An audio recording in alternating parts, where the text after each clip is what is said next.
से शुरू करने का अनुमति देती है। कार्यक्रम को आगे बढ़ाते हुए मैं संस्कृत विभाग के सहायक आचार्य डॉक्टर विश्वेश वाग्मी का अनुरोध करती हूँ कि वो मंगलाचरण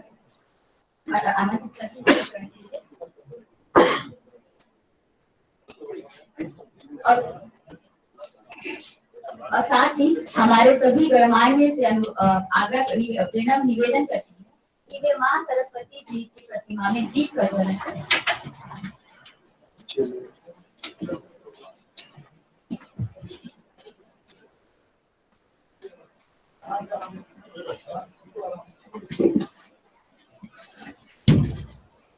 ओम भूर्भुवः स्वः ओम भूर्भुवः स्वर्गोरिव भूम्ना पृथिवी वह्वरिम्ना तस्यास्ते पृथिवी देवयजनि पृष्ठे अग्निमन्नादमन्नाद्यायादधे ओम उद्बुद्ध्य स्वाग्ने प्रतिजागृहीत्वमिष्टापूर्ति संसृजे खामयञ्च अस्मिन् सदस्थे अध्युत्तरस्मिन् विश्वे देव यजमानश्च सीदत। राष्ट्रीय प्रार्थना। ओम आ ब्रह्मन् ब्राह्मणो ब्रह्मवर्चसि जायताम् आराष्ट्रे राजन्यः शूर ईशभ्यो दिव्याधि महारथो जायताम् दोग्धे धेनुर्वोण नरवानाशुः सप्तिः पुरन्धिर्योषा विष्णोरथेष्ठाः सभेयो युवास्य यजमानस्य वीरो जायताम् निकामे निकामे नः पर्जन्यो वर्षतु फलवत्यो न औषधयः पच्यन्ताम् योगक्षेमो नः कल्पताम्। ओम शांति शांति शांति।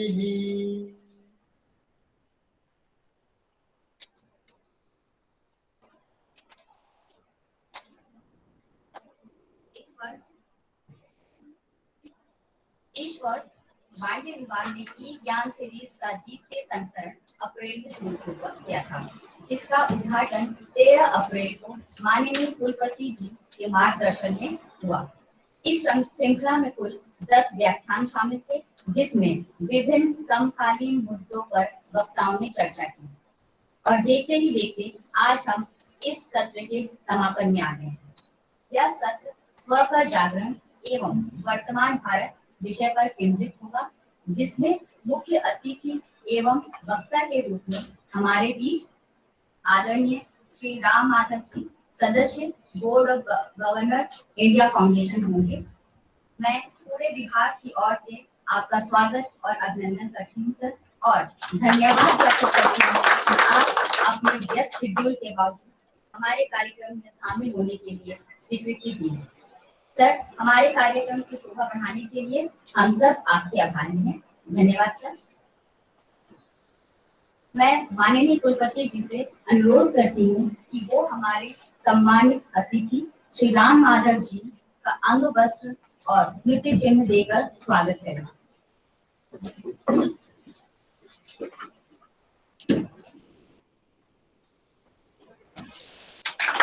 धन्यवाद सर।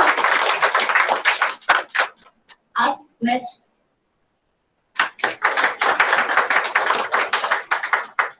धन्यवाद सर। अब मैं श्रृंखला के संयोजक और विभाग अध्यक्ष प्रोफेसर त्रिलोचन शर्मा सर से अनुरोध करती हूँ कि वो हमारे अतिथि को सम्मान के प्रतीक के रूप में पौधा देकर स्वागत करें। धन्यवाद sir.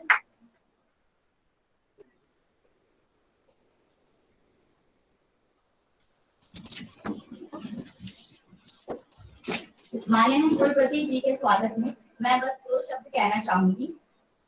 A pessimist complains about the wind, an optimist tries to change it, and a leader adjusts the same.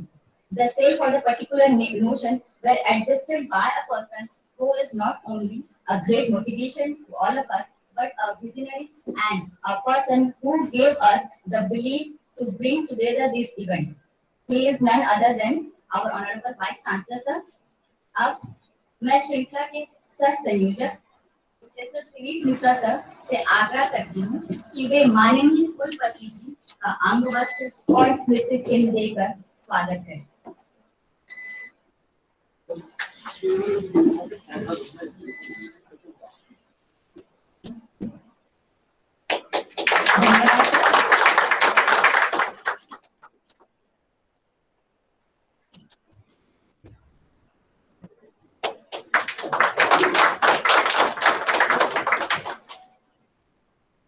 अब मैं डॉक्टर सुब्रता रॉय सत्र के सह संयोजक से अनुरोध करती हूँ कि वह माननीय कुलपति जी के सम्मान के प्रतीक के रूप में पौधा देकर उनका स्वागत करें।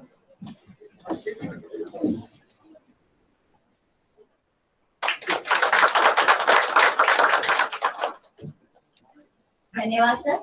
आप इस सत्र को आगे बढ़ाते हुए मैं ई ज्ञान सीरीज 2.0 के संयोजक एवं विभाग अध्यक्ष प्रोफेसर त्रिलोचन शर्मा को स्वागत भाषण के लिए आमंत्रित करती हूँ सर। धन्यवाद। आज के कार्यक्रम के अध्यक्ष इस विश्वविद्यालय को गति के साथ एक दिशा देने वाले यशस्वी आज के कार्यक्रम के मुख्य अतिथि एवं वक्ता जिन्होंने बड़े ही सूक्ष्म आग्रह पर लोगों को यहाँ आने के लिए न केवल स्वीकृति दी अपितु ऐसे कालखंड में जब लोग शारीरिक रूप से मूवमेंट करने में बच रहे हैं उस समय चंपारण की धरती पर आकर के हम लोगों को आशीर्वाद देने के लिए वो तैयार हुए। ऐसे अपने माननीय राम माधव जी इस विश्वविद्यालय के कुल सचिव और हम लोगों के अभिभावक के रूप में कार्य करने वाले प्रोफेसर राजीव कुमार जी, मैं तीनों लोगों का एक साथ हार्दिक स्वागत और अभिनंदन करता हूँ। विशेष रूप से माननीय राम माधव जी का, क्योंकि उन्होंने यहाँ आने के लिए कई प्रकार की यात्राएं की, जिसमें हवाई यात्रा भी है और रोड के साथ भी है और वैसे भी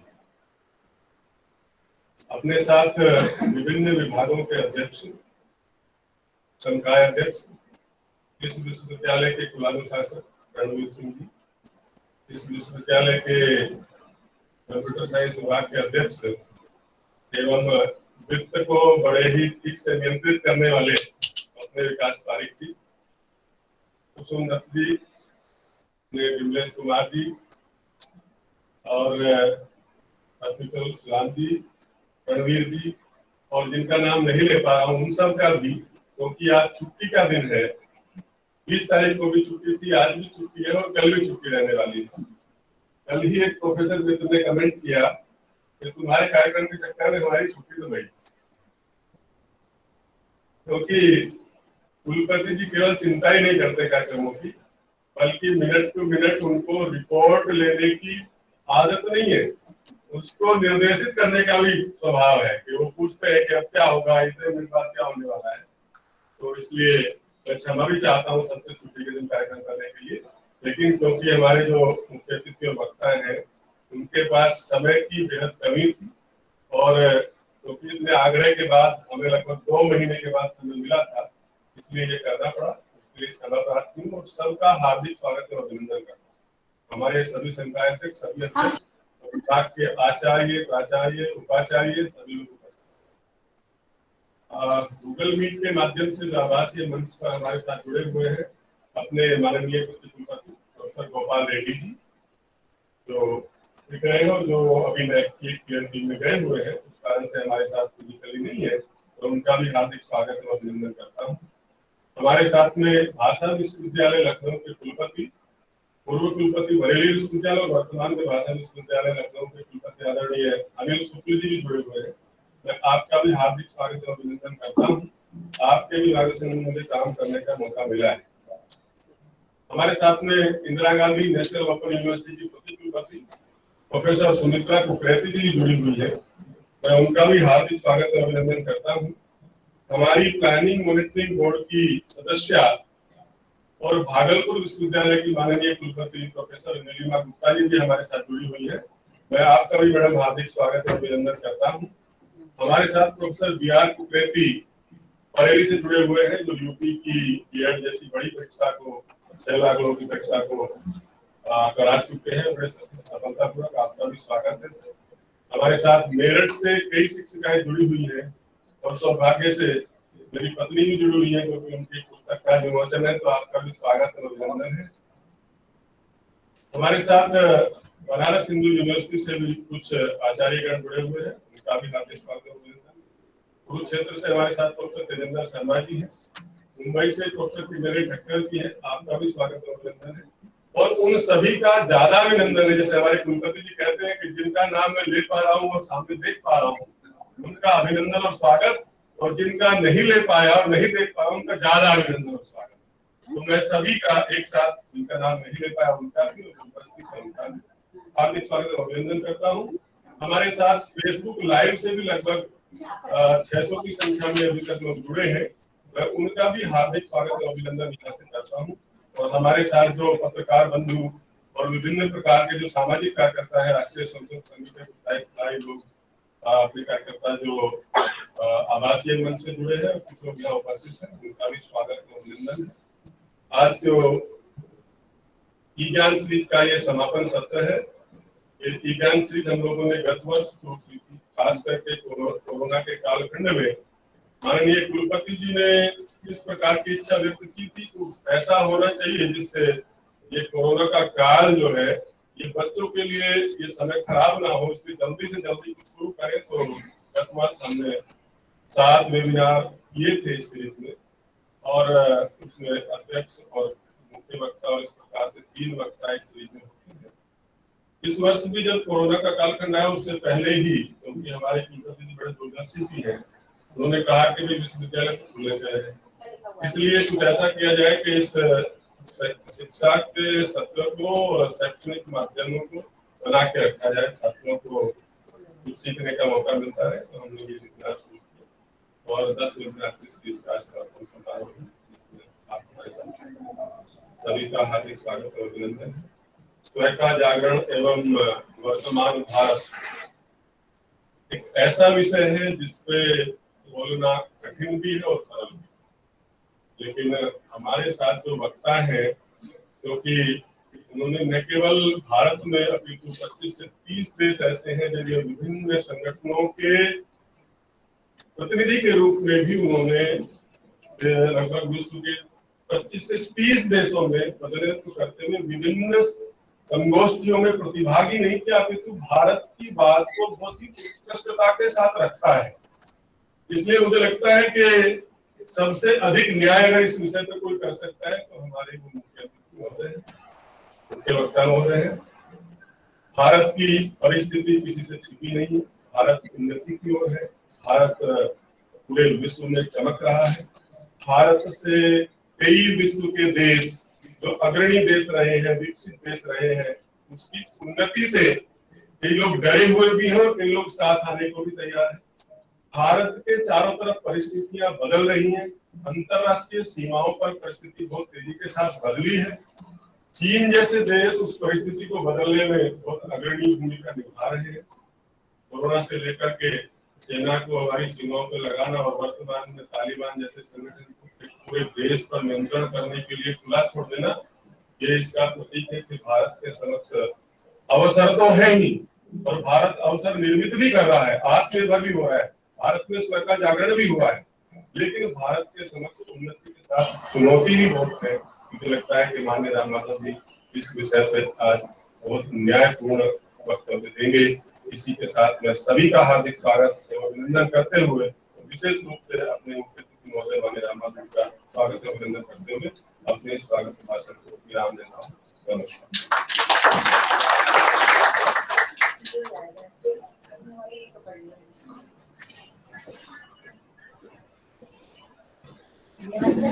अब मैं वाणिज्य विभाग के सहायक आचार्य डॉक्टर लतीश चंद्र वर्मा जी को मंच पर आमंत्रित करती हूँ कि वे आए और ई ज्ञान सेज 2.0 के रिपोर्ट प्रस्तुत करें।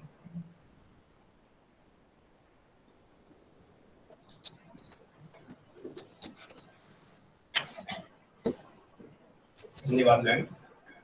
व्यक्तिगत रूप से यह मेरे लिए सौभाग्य एवं हर्ष का विषय है कि इस ई ज्ञान श्रृंखला के द्वितीय संस्करण का प्रतिवेदन मैं आप लोगों के समक्ष प्रस्तुत कर रहा हूँ। इस कार्यक्रम की शुरुआत ऐसे समय में की गई जब भारत सहित पूरा विश्व कोरोना एक महामारी के रूप में तीव्र गति से अपने पैर पसार रहा था। विश्वविद्यालयों में पठन पाठन संभव न था।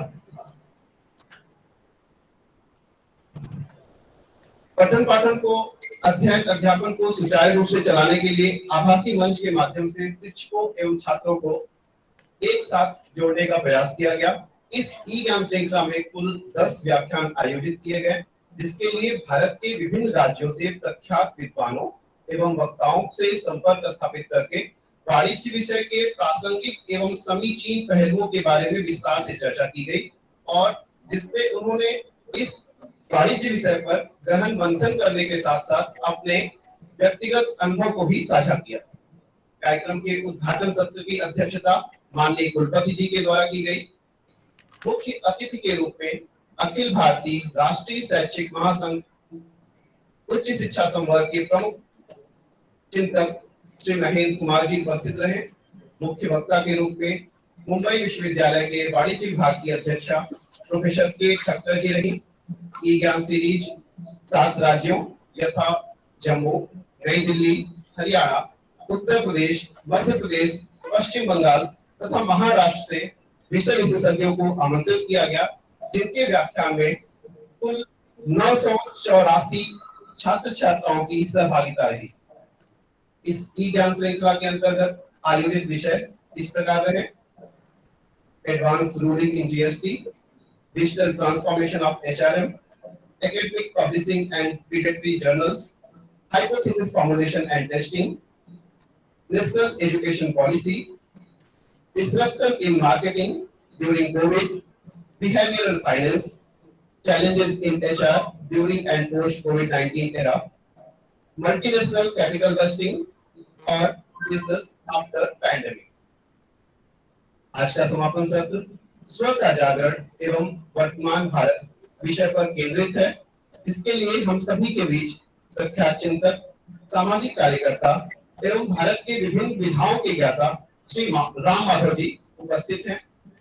निश्चय ही उनको सुनना हम सभी के लिए ऊर्जा से भरपूर एवं रोमांचक होगा। तो बिना विलंब किए मैं यहीं पर अपनी वाणी को विराम देता हूँ और आज के कार्यक्रम को आगे बढ़ाने के लिए मैं डॉक्टर सुनीता मैम को पुनः आमंत्रित करता हूँ। धन्यवाद। धन्यवाद सर। अब कार्यक्रम को आगे बढ़ाते हुए मैं माननीय कुलपति जी, आदरणीय मुख्य अतिथि और इस सत्र के संयोजक प्रोफेसर त्रिलोचन शर्मा सर से अनुग्रह करती हूँ कि वे डॉक्टर स्वाति शर्मा द्वारा सोशल मीडिया पर लिखित पुस्तक विमोचन हेतु सामने आए। साथ ही मैं डॉक्टर स्वाति शर्मा जी को, जो हमारे साथ मेरे से आभासी माध्यम से जुड़ी हैं, उनको बधाई देती हूँ व विमोचन में शामिल होने के लिए आमंत्रित करती हूँ।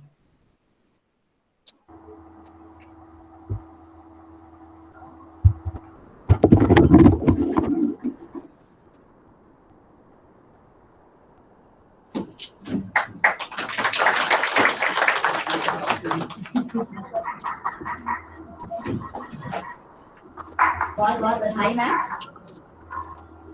कार्यक्रम के अगले चरण में मैं आदरणीय प्रति कुलपति जी को, सर हमारे साथ आभासी माध्यम से जुड़े हुए हैं, सर मैं आपको आमंत्रित करती हूँ कि आप अपनी वाणी से हमारा ज्ञान वर्धन करें।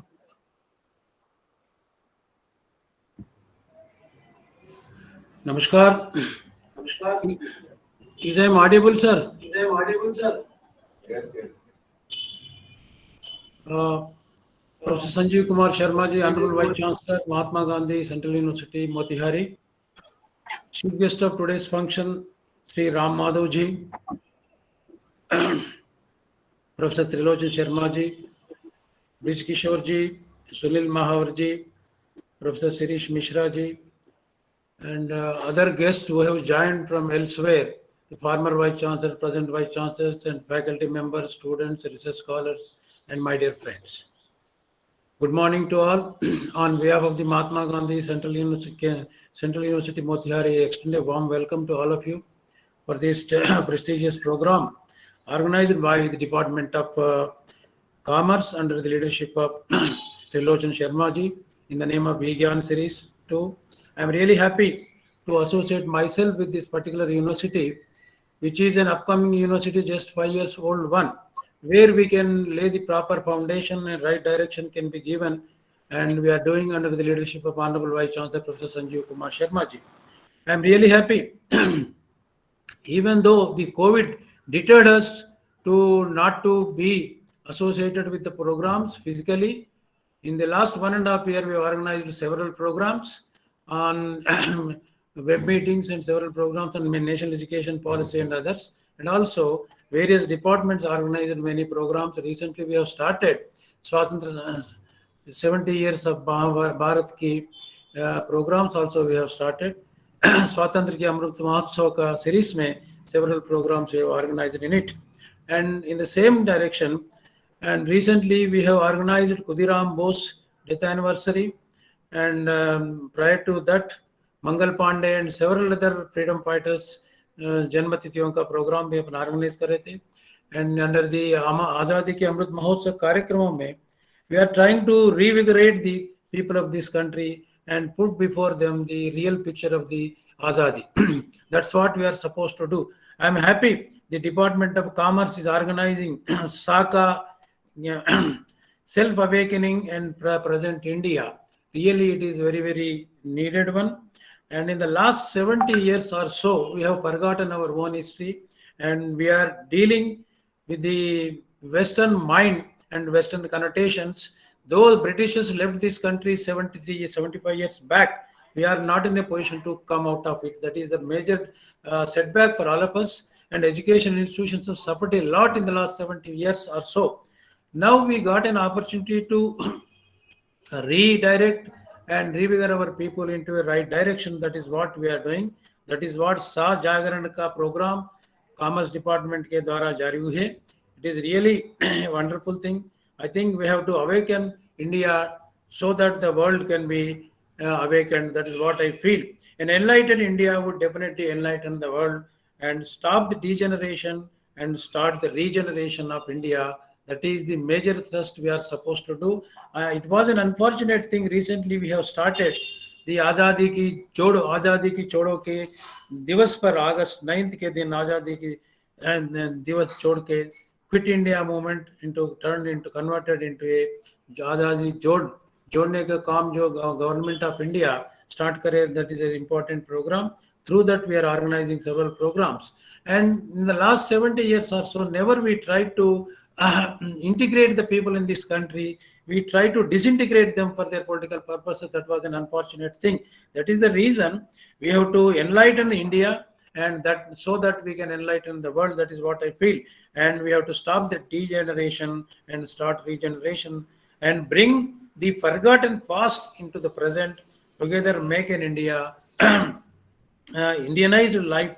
That's what I feel. We have forgotten Nalanda. We have forgotten Takshashila, we have forgotten the Indian education system, and we have forgotten the entire past of the great nation, which is surviving in the last 5,000 years. That is what is really a sorrow thing for the people of this country. Having 138 crores population, big education system, education institution, and faculty and all other things, we were not in a position to inspire the young minds of this country. I hope under the present leadership, we have an atmosphere to self-awaken the people of this country. That is what we got an opportunity, and we have to restructuring the present in all aspects of nation and individual life, and reframing the Indian mind. That is what is the self-awakening to the global awakening through the education, economy, enterprise. Without taking much of your time, really I am happy we got an opportunity, and we have a wonderful Vice Chancellor with us to put the university in the right direction, which is a 5 years old one. I am happy to associate with this particular program. Being a South Indian and Hyderabadi, I got an opportunity because of Sanjeev Kumar Sharma ji. I am also happy to associate myself with Sri Ram Madhav ji. In the early 90s, we had organized several programs in Hyderabad in the name of Prajna Bharati, and which is a reality now, and which has celebrated 25 years of its own. And through that, several programs have been organized. I know Ram Madhav ji very closely, and he is a very serious thinker, Indian thinker, a nationalist worker. That's what I know about the Ram Madhav ji, dedicated Swayam Sevak, and he's with us. Mahatma Gandhi Central University is really happy and really indebted to him coming over to that particular place. I am sorry I am not in a position to associate myself physically, though till yesterday I was there. Because of the preoccupied program, I have to leave the Motihari. Really, I am feeling I am not in a position to present myself there in the biggest physical program, offline program organized after the second wave of the COVID. Thank you one and all for giving me an opportunity. I am happy. Thank you. Thank you, sir, for enlightening us with the address. अब मैं वाणिज्य विभाग के सहायक आचार्य doctor Shivendra Singh को हमारे माननीय अतिथि के परिचय हेतु मंच पर आमंत्रित करती हूँ। हालांकि सर को किसी परिचय की आवश्यकता नहीं है।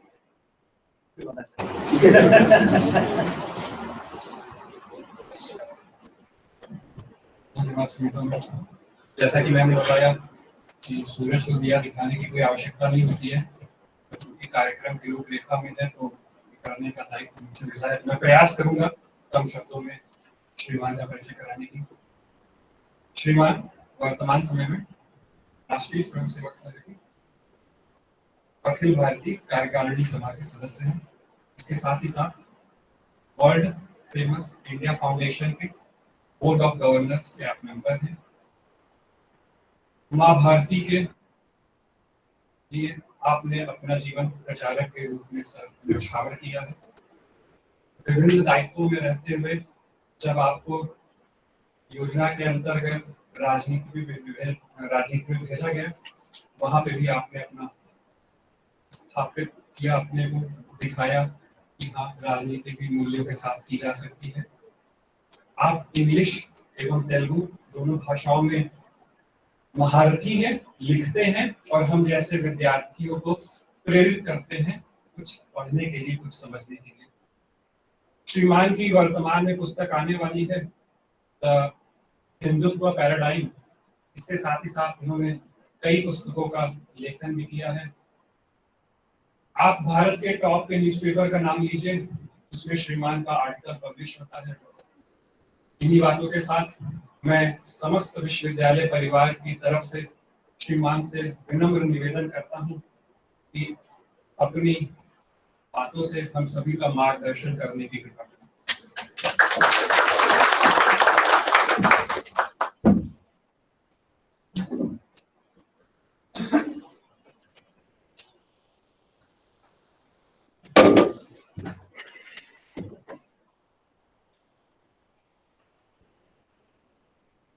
इस प्रतिष्ठित और नए विश्वविद्यालय महात्मा गांधी केंद्रीय विश्वविद्यालय के सम्मानित कुलपति प्रोफेसर संजीव शर्मा जी, इस कार्यक्रम के संयोजक कन्वीनर प्रोफेसर त्रिलोचन शर्मा जी, आज इस ई ज्ञान सीरीज के समापन सत्र में उपस्थित सभी विद्वज्जन जो प्रत्यक्ष यहाँ मेरे सामने है और जो अनेक महान भाव वाइस चांसलर ओवीसी गोपाल रेड्डी जी और कई महान भाव जो वर्चुअल माध्यम से जुड़े हैं, आप सभी को मेरा प्रणाम और सभी को मेरी शुभकामनाएं। तो मैं थोड़ा निराश हूँ कि मैं आपका छुट्टी को खत्म किया हूँ, उसके लिए मैं क्षमा याचना करता हूँ। मैं असल में क्रॉस कंट्री कर रहा था, मैं कोझिकोड से मोतिहारी आया हूँ। तो समय ऐसा एडजस्ट नहीं हो पा रहा था, इसलिए आज छुट्टी में भी अगर पहले दिन आ जाता था तो बाकी 2 दिन आपको मिलते, बीच का दिन आया हूँ मैं। आगे का पीछे का छुट्टी भी मैंने खराब किया आपका।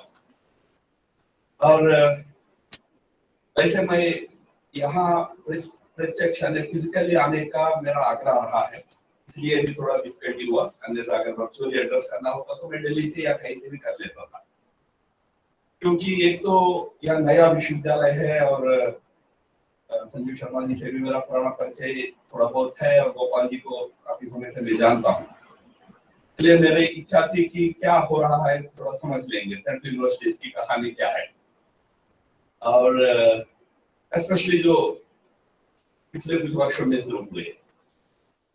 दूसरी बड़ी आकर्षण थी कि यह एक ऐसी भूमि है, चंपारण की भूमि, हमारे लिए बहुत ही अहम स्थान रखने वाली भूमि है।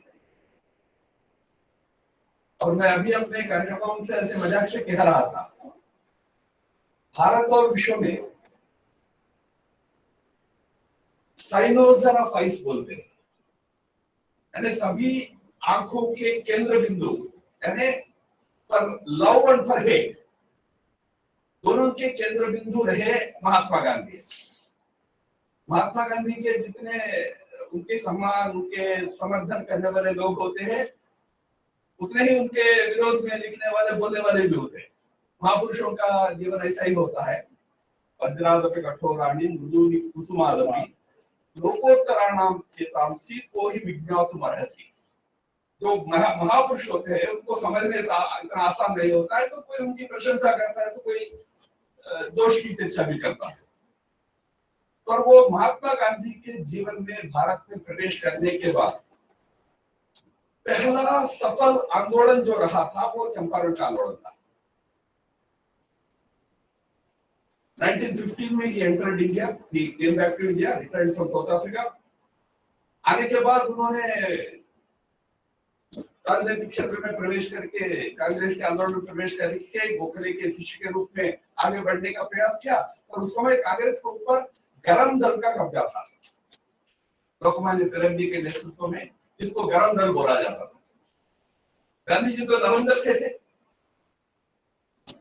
पर चंपारण की जो सफलता थी, उसके बाद गांधी जी का जो प्रोग्राम था, अहिंसा और सत्याग्रह, इस प्रोग्राम को एक व्यापक एक्सेप्टेबिलिटी मिली।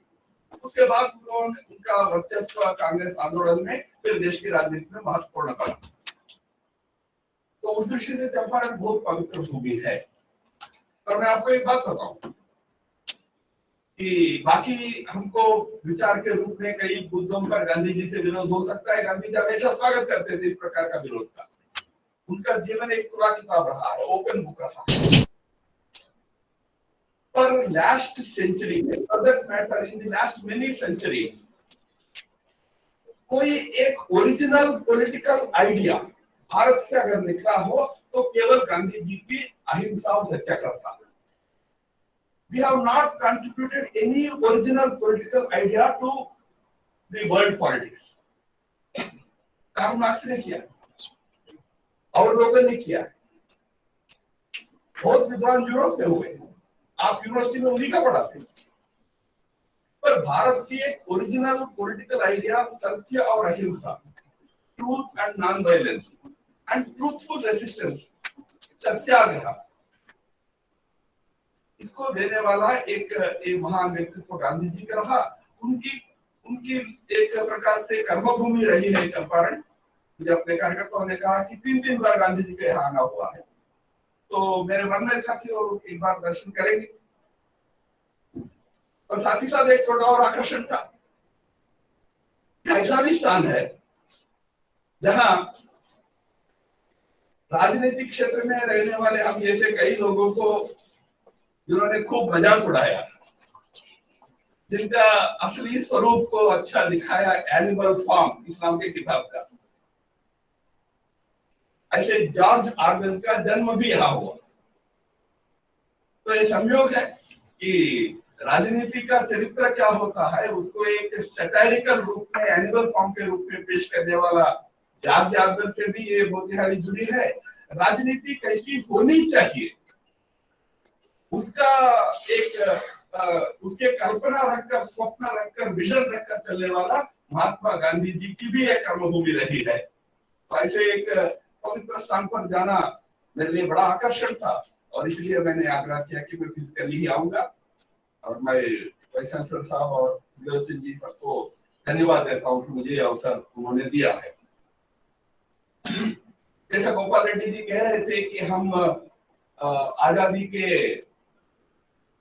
75वें वर्षगांठ, जहां हम अब अमृत महोत्सव के वर्ष में प्रवेश किए हैं और एक साल भर के अमृत महोत्सव के उत्सव हम मनाने वाले हैं और ऐसे अवसर पर हम मिल रहे हैं, तो मैं आप सबको भी आजादी के इस एक स्वर्णिम अवसर पर, जो प्लैटिनम जुबली सेलिब्रेशन के अवसर पर शुभकामनाएं देता हूं। भारत की आजादी का जो 75 वर्ष पूरा करना, ये अपने आप में एक बहुत बड़ा विषय दुनिया के लिए है, क्योंकि इन 75 वर्षों की भारत की जो आजादी की यात्रा रही है, यह हमारे लिए, क्योंकि हम इसी यात्रा के अंग है, इसी यात्रा के हिस्से है, तो हमको इसकी विशेषता शायद ध्यान में नहीं आएगा, और दुनिया के तमाम लोगों के लिए एक बहुत बड़ी उपलब्धि है ये। क्योंकि हम 75 वर्ष लगभग, 75 वर्ष कह रहा हूं तो 2-3 साल हम भी करना पड़ेगा, पर लगभग 75 वर्ष हम एक लोकतांत्रिक देश के रूप में रहे हैं। We opted for democracy at the time of our independence. ध्यान रखना कि जब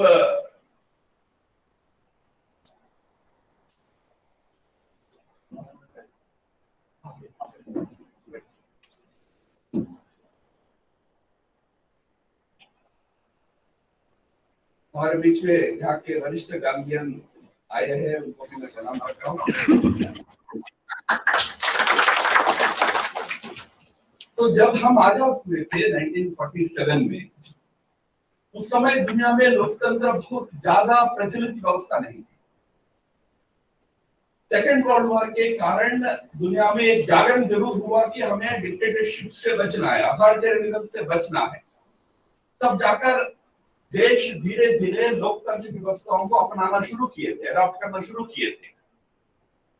पर जब भारत ने पहला तय किया कि हम लोकतंत्र बनेंगे, इतना बड़ा देश, इतने डाइवर्सिटी वाला देश, when India decided to become a democratic country, it gave inspiration to many other countries in the world to join the bandwagon. जब भारत ने ये निर्णय लिया था तो क्लेमेंट अटली ब्रिटेन के प्रधानमंत्री थे। अटली ने नेहरू जी को एक लेटर लिखा, पत्र लिखा कि भाई क्या कर रहे हो, लोकतंत्र कोई मजाक वाला विषय नहीं है, और आप ये कह रहे हो कि हर प्रौढ़ नागरिक को, हर एडल्ट को वोट दे दोगे। हमने यूनिवर्सल एडल्ट फ्रैंचाइज को अपनाया था। यूनिवर्सल एडल्ट फ्रैंचाइज को हमने 1950 में संविधान में अपनाया था, पर हम ये अपनाएंगे, ये निर्णय 1928 में किया था हमने। साइमन कमीशन आया था इंडिया में 1927 में, तो कांग्रेस ने साइमन कमीशन का विरोध किया था। तो साइमन कमीशन के जो अध्यक्ष थे सर जॉन साइमन, उन्होंने चैलेंज किया कि यार आप लोग, हम ये आपको पॉलिटिकल रिफॉर्म्स देने के लिए आए हैं, तो आप हमको चैलेंज कर रहे हैं, हमारे से ज्यादा अच्छा व्यवस्था दे सकते हो क्या? तो कांग्रेस ने उस चैलेंज का स्वीकार किया। कांग्रेस ने कहा हाँ हम देंगे। तो मोतीलाल नेहरू के लीडरशिप में एक कमेटी बनी। उस कमेटी ने एक पॉलिटिकल स्ट्रक्चर का रूप तैयार किया। उसमें तय किया गया जब हम आजाद होंगे यूनिवर्सल एडल्ट फ्रैंचाइज होगा। आज हमको लगता है कि साहब इसमें विशेष क्या है? विशेष क्या है मैं बताऊं? दुनिया का सबसे पुराना लोकतंत्र अमेरिका माना जाता है।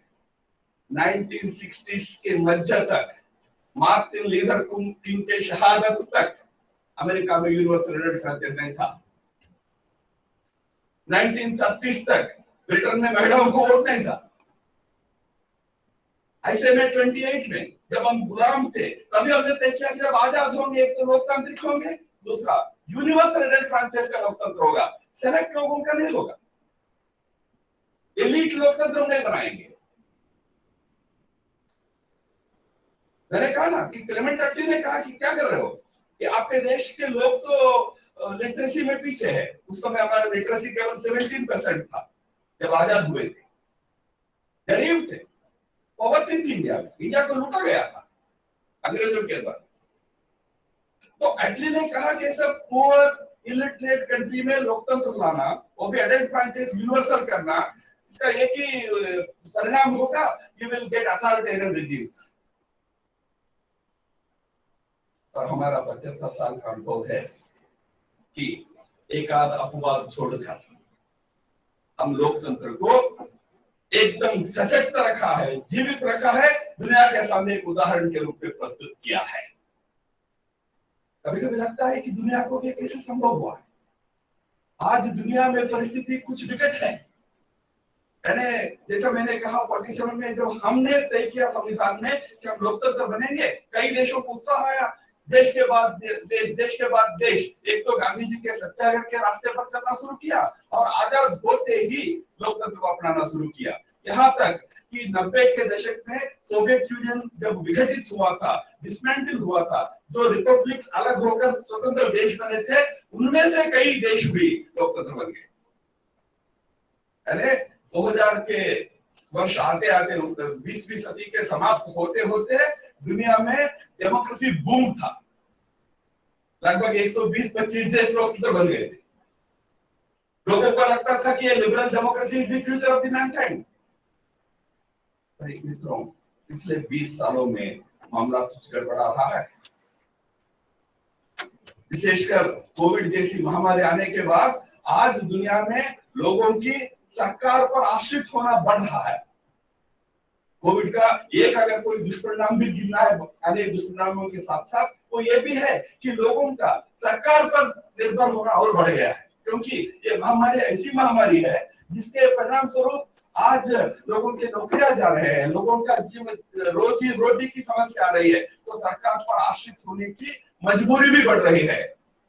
जहाँ सरकार अच्छे है वहां इस मजबूरी को सही ढंग से वो एड्रेस कर रहे हैं, स्वास्थ्य की दृष्टि से और लोगों की आवश्यकताओं की दृष्टि से भी। कई दुनिया में कई ऐसे भी देश है इस मजदूरी का फायदा वहां के नेता उठा रहे और अधिकार हाथ में ले रहे, निरंकुश बन रहे हैं, अथॉरिटेरियन बन रहे हैं। और ऐसे देशों के लिए अनेक प्रेरणा स्रोत है आज के दिन में। एक तरफ चीन है जहां अधिराज्यवाद चलता है, दूसरी तरफ रशिया है। और ये देश, चीन जैसे देश तो ऐसा एक प्रचार भी कर रहे हैं, what do you actually want, democracy with chaos and inefficiency और अथॉरिटेरियनिज्म विद एफिशिएंसी। आपको क्या चाहिए? तो ये प्रमाणित करने का भी प्रयास हो रहा है कि लोकतंत्र यानी गड़बड़ है। और ऐसे में हमारे जैसे देश दुनिया को एक विश्वास दे रहे हैं कि नहीं, लोकतंत्र ही एक ऐसी व्यवस्था है जहां समाज के हर व्यक्ति अपने अधिकार लेकर और अपनी कल्पना का अनुरूप जीवन भी चला सकता है, देश को आगे भी बढ़ा सकता है। एक ऐसे एक अच्छा उदाहरण हम देश के दुनिया के सामने आज रखा है। इस लोकतांत्रिक व्यवस्था को बचा के रखना पड़ेगा। इसके ऊपर काफी आज दबाव है, दुनिया भर में है।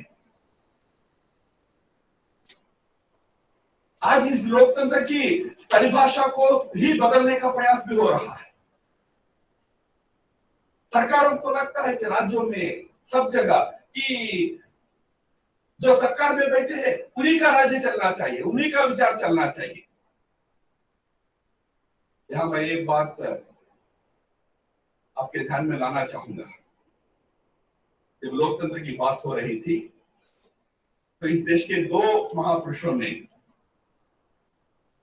वैसे तो 3 महापुरुषों ने देश को थोड़ा सावधान किया। पहली बात तो संविधान सभा के अंदर डॉक्टर बाबा साहब अम्बेडकर ने की थी। उन्होंने कहा कि हम लोकतंत्र अपना रहे क्यों? क्योंकि हमें कोई यूरोप से मोह है, अमेरिका से मोह है, घृणा कर रहे। लोकतंत्र इस देश का, इस समाज का स्वभाव है, मूल स्वभाव है। He called it the ethos of this land. उन्होंने उदाहरण दिया, भाई यहाँ हमारे बौद्ध विहार होते थे, बौद्ध संघ होते थे, वो सारे एकदम लोकतांत्रिक पद्धति से चलते थे। लोकतंत्र हमारे लिए नया नहीं था। फिर दीनदयाल उपाध्याय जो विपक्ष के नेता थे, वो कहा करते थे, हमारे यहाँ जो वैदिक समिति होती थी वेद काल में, वो सभी एक लोकतांत्रिक प्रेरणा से चलती थी, लोकतांत्रिक व्यवस्था से चलती थी। इसलिए लोकतंत्र में कोई बाहर से अपना एक व्यवस्था नहीं है, इस देश का इतिहास है। याद रखना, इस देश का जो लोकतंत्र इतिहास है, ये मेजॉरिटेरियनिज्म नहीं है। जो डेमोक्रेसी का अर्थ यूरोप या पाश्चात्य जगत में है, मेजॉरिटेरियन रूल, वो हमारे लोकतंत्र की कल्पना नहीं है। हमारे लोकतंत्र में भले ही शासन मेजॉरिटी की पद्धति से चुनी जाती हो, पर यह मेजॉरिटेरियनिज्म नहीं है। गांधी जी कहा करते थे कि भाई मेरी दृष्टि में लोकतंत्र क्या होता है? गांधी जी कहते थे कि मेरी दृष्टि में लोकतंत्र यानी where the weakest has the same freedom as the strongest. Weak has equal powers as the strong. That is democracy. लोकतंत्र में जैसे बराक ओबामा कहा करते थे, a व्यवस्था, a system that gives voice to the voiceless, वो लोकतंत्र होना चाहिए। सामान्य व्यक्ति का भी, जो दीनदयाल जी कहा करते थे, जो विरोधी होता है वो कम संख्या में क्यों ना हो, अकेले क्यों ना हो, उनकी भी वाणी को सम्मान मिलता है कि नहीं है? ठीक है, उस वाणी पर चलो, ये लोकतंत्र होगा। और उनकी वाणी सुनाई जाती कि नहीं सुनाई जाती? ये लोकतंत्र है। तो भारत के लोकतंत्र की अपनी अवधारणा है, जिसको गांधी जी अपने शब्दों में राम राज्य कहते थे। किसी ने कहा गांधी जी को, क्या आप राम राज्य कह रहे हो? क्या थियोक्रेटिक स्टेट ला रहे हो? हिंदू राज्य बनाना चाहते हो? तो गांधी जी ने कहा कि नहीं, मेरा उद्देश्य वो नहीं है। तो जब राम राज्य कहता हूं, इसका अर्थ यह है कि यहाँ आखिरी व्यक्ति को भी अपने विचार रखने का अधिकार मिलेगा। The weak, the underprivileged, the deprived, he shall have his voice heard. वो लोकतंत्र चाहिए। आधिपत्य, मेजॉरिटेरियन लोकतंत्र नहीं है। आज इसलिए जब सरकार के नेता जब ये बात कहते हैं कि सबका साथ सबका विकास, उसका अर्थ वो है कि मैं वो लोकतंत्र का स्पिरिट है। ये अलग बात है, क्या हम उसका सच्चा परिचय दे रहे हैं क्या लोकतंत्र में? हम आज के दिन सभाओं में क्या होता है आज के दिन में? क्योंकि विपक्ष भाग लेना नहीं चाहता है, तो सभा के अंदर कोई बहस होता ही नहीं। जो बेचारे 2 मेंबर का 1 मेंबर का दल होता है, उनको मौका मिलता ही नहीं उनका विचार रखने का, क्योंकि कोई लोग हाउस के दल में बैठे हुए और सत्ता पक्ष को कोई और विकल्प नहीं है, तो वॉइस वोट से पुश कर देता है बिल को। लोकतांत्रिक व्यवस्था का जो मर्यादा है, उसका स्पिरिट लेकर चलना चाहिए, लेकर नहीं। कोई पूछ सकता है विपक्ष का नेता कि क्या वेल में जाना हमारा अधिकार नहीं है? क्या है? अधिकार है, हमारे वेस्टमिंस्टर मॉडल में अधिकार है, और उसकी स्पिरिट को भी सोचना चाहिए। जब बहस हो रहा हो, बहस पे भाग लो, बहस के बाद वेल में जाओ। बहस में भाग नहीं लेना, हम नहीं लेंगे कहीं नहीं, जो लेना चाहते उसको लेने नहीं देंगे। ये व्यवस्था आखिर क्या होगा इसका? अगर सावधानी नहीं रखेंगे तो आज अगर सत्ता दल को लगता है कि यार बिना विपक्ष के भी मैं बिल पास कर सकता हूं, हारना चाहिए। वो होता है अथॉरिटेरियनिज्म। उस दिशा में जाना नहीं चाहिए, वर्तमान नेतृत्व तो वो नहीं चाहता है। बट लोकतंत्र केवल सत्ता पक्ष के रेस्पॉन्सिबल रहने से नहीं चलता है, सबको, सब पॉलिटिकल क्लास को रेस्पॉन्सिबल रहकर चलना पड़ेगा। और साथ ही साथ हमारे यहाँ व्यवस्था है कि केवल राजनीतिक लोगों के आधार पर लोकतंत्र हमारा नहीं है। पहले जब लोकतंत्र का यानी वेस्टर्न मॉडल डेमोक्रेसी का प्रादुर्भाव हुआ था, ग्रीक सिटी स्टेट्स में हुआ था। एथेंस एक डेमोक्रेसी थी, स्पार्टा जो दूसरा सिटी स्टेट था वो ओलिगार्ची थी। तो एथेंस का सिटी स्टेट की डेमोक्रेसी कैसा था, जितने पढ़े लिखे लोग थे सब लोग एक स्टेडियम में बैठते थे, बैठ के वो अपना निर्णय सुनाते थे किसी विषय पर, वो लोकतंत्र था। Select elite members of this society will decide about the fate of the country। पर वो लोकतंत्र में ये हुआ कि सोक्रेटिस जो बड़े विद्वान है, जिसका पढ़ाया जाता है हमारे यहाँ, प्लेटो का गुरु था, सोक्रेटिस को ये असेंबली के 21,000 लोग एक दिन स्टेडियम में बैठ के तय किया कि ट्रेटर है, देशद्रोही है, यूनानिमसली तय किया। सभा का एक मत था कि ये देशद्रोही है। उसको ऑप्शन दिया गया, क्या तुम खुद मरोगे, क्या हम उनको तुमको मारे? तो सोक्रेटिस ने कहा यार मैं खुद मरता हूं। तब प्लेटो ने कहा कि लोकतंत्र ऐसा नहीं कर सकता है, केवल मेजॉरिटेरियनिज्म लोकतंत्र नहीं होता है। तो आगे जाकर वेस्टर्न डेमोक्रेसीज में भी लोकतंत्र का विकास हुआ, बैलेंसिंग इंस्टीट्यूशंस आए, इलेक्टेड पॉलिटिकल इंस्टीट्यूशन होगा, इसमें सत्ता पक्ष भी होगा, विपक्ष भी होगा, फिर भी पूरा अधिकार उनके पास नहीं दिया गया है। फिर एक जुडिशरी को खड़ा किया, नॉन इलेक्टेड है judiciary in democracy is not elected, non elected body as a counterweight. आप बहुत ज्यादा मेजॉरिटी या माइनॉरिटी जो भी है इस नाम पर राजनीति ज्यादा करोगे, मैं संभालूंगा। फिर कमीशन बिठाया गया, मीडिया को एक बहुत बड़ा स्तंभ माना गया है, सिविल सोसाइटी को एक बहुत बड़ा स्तंभ माना गया है। तो हमारे लोकतंत्र में राजनीतिक और गैर राजनीतिक दोनों का स्थान देकर एक बैलेंस निर्माण किया गया है। हम आज तक इस लोकतंत्र को बचा के रखे हैं और जीवित करने एक आइडियल उदाहरण के रूप में भी प्रस्तुत कर पा रहे हैं। इसका कारण यह है कि मैंने जो अपवाद कहा था, उस अपवाद के समय जुडिशरी पर भी कब्जा हो गई। इमरजेंसी का कालखंड था 1975 से 77। मीडिया का गला रोका गया था, दबाया गया था, पूरी व्यवस्थाओं को सत्ता पक्ष के कंट्रोल में ले लिया गया था। इसी राज्य के जयप्रकाश नारायण जी के नेतृत्व में बड़ा आंदोलन करके उस तानाशाही को समाप्त करना पड़ा। पर मेरा कहने का मतलब है लोकतंत्र तभी सफल होगा जब सभी इंस्टीट्यूशंस आजादी से अपना काम कर सके। तो इसलिए इसमें लोकतंत्र में सत्ता पक्ष विपक्ष का कितना जिम्मेदारी है, उतना ही जिम्मेदारी न्याय व्यवस्था का है, उतना ही जिम्मेदारी मीडिया का है, उतना ही जिम्मेदारी education institution, civil society institutions का है, यूनिवर्सिटीज का है, एकेडमिक बॉडीज का है, चिंतकों का है, लेखकों का है। हम सब मिलकर इस लोकतंत्र को सफल बना सकते हैं। इसलिए आज जब 75 ईयर्स का इंडिपेंडेंस की बात जब कर रहे हैं, तो ये बात को हमेशा ध्यान रखना, हमने एक आदर्श प्रस्तुत किया दुनिया को प्रेरणा दिए है। आज इसकी बहुत जरूरत है जब डेमोक्रेसी डेफिसिट की तरफ दुनिया जा रहा हो। आज के दिन में अथॉरिटेरियनिज्म जहां बढ़ रहे हैं इस दुनिया में, तब इस लोकतंत्र को और मजबूत रख के दुनिया को कहना पड़ेगा कि नहीं, यही सही व्यवस्था है।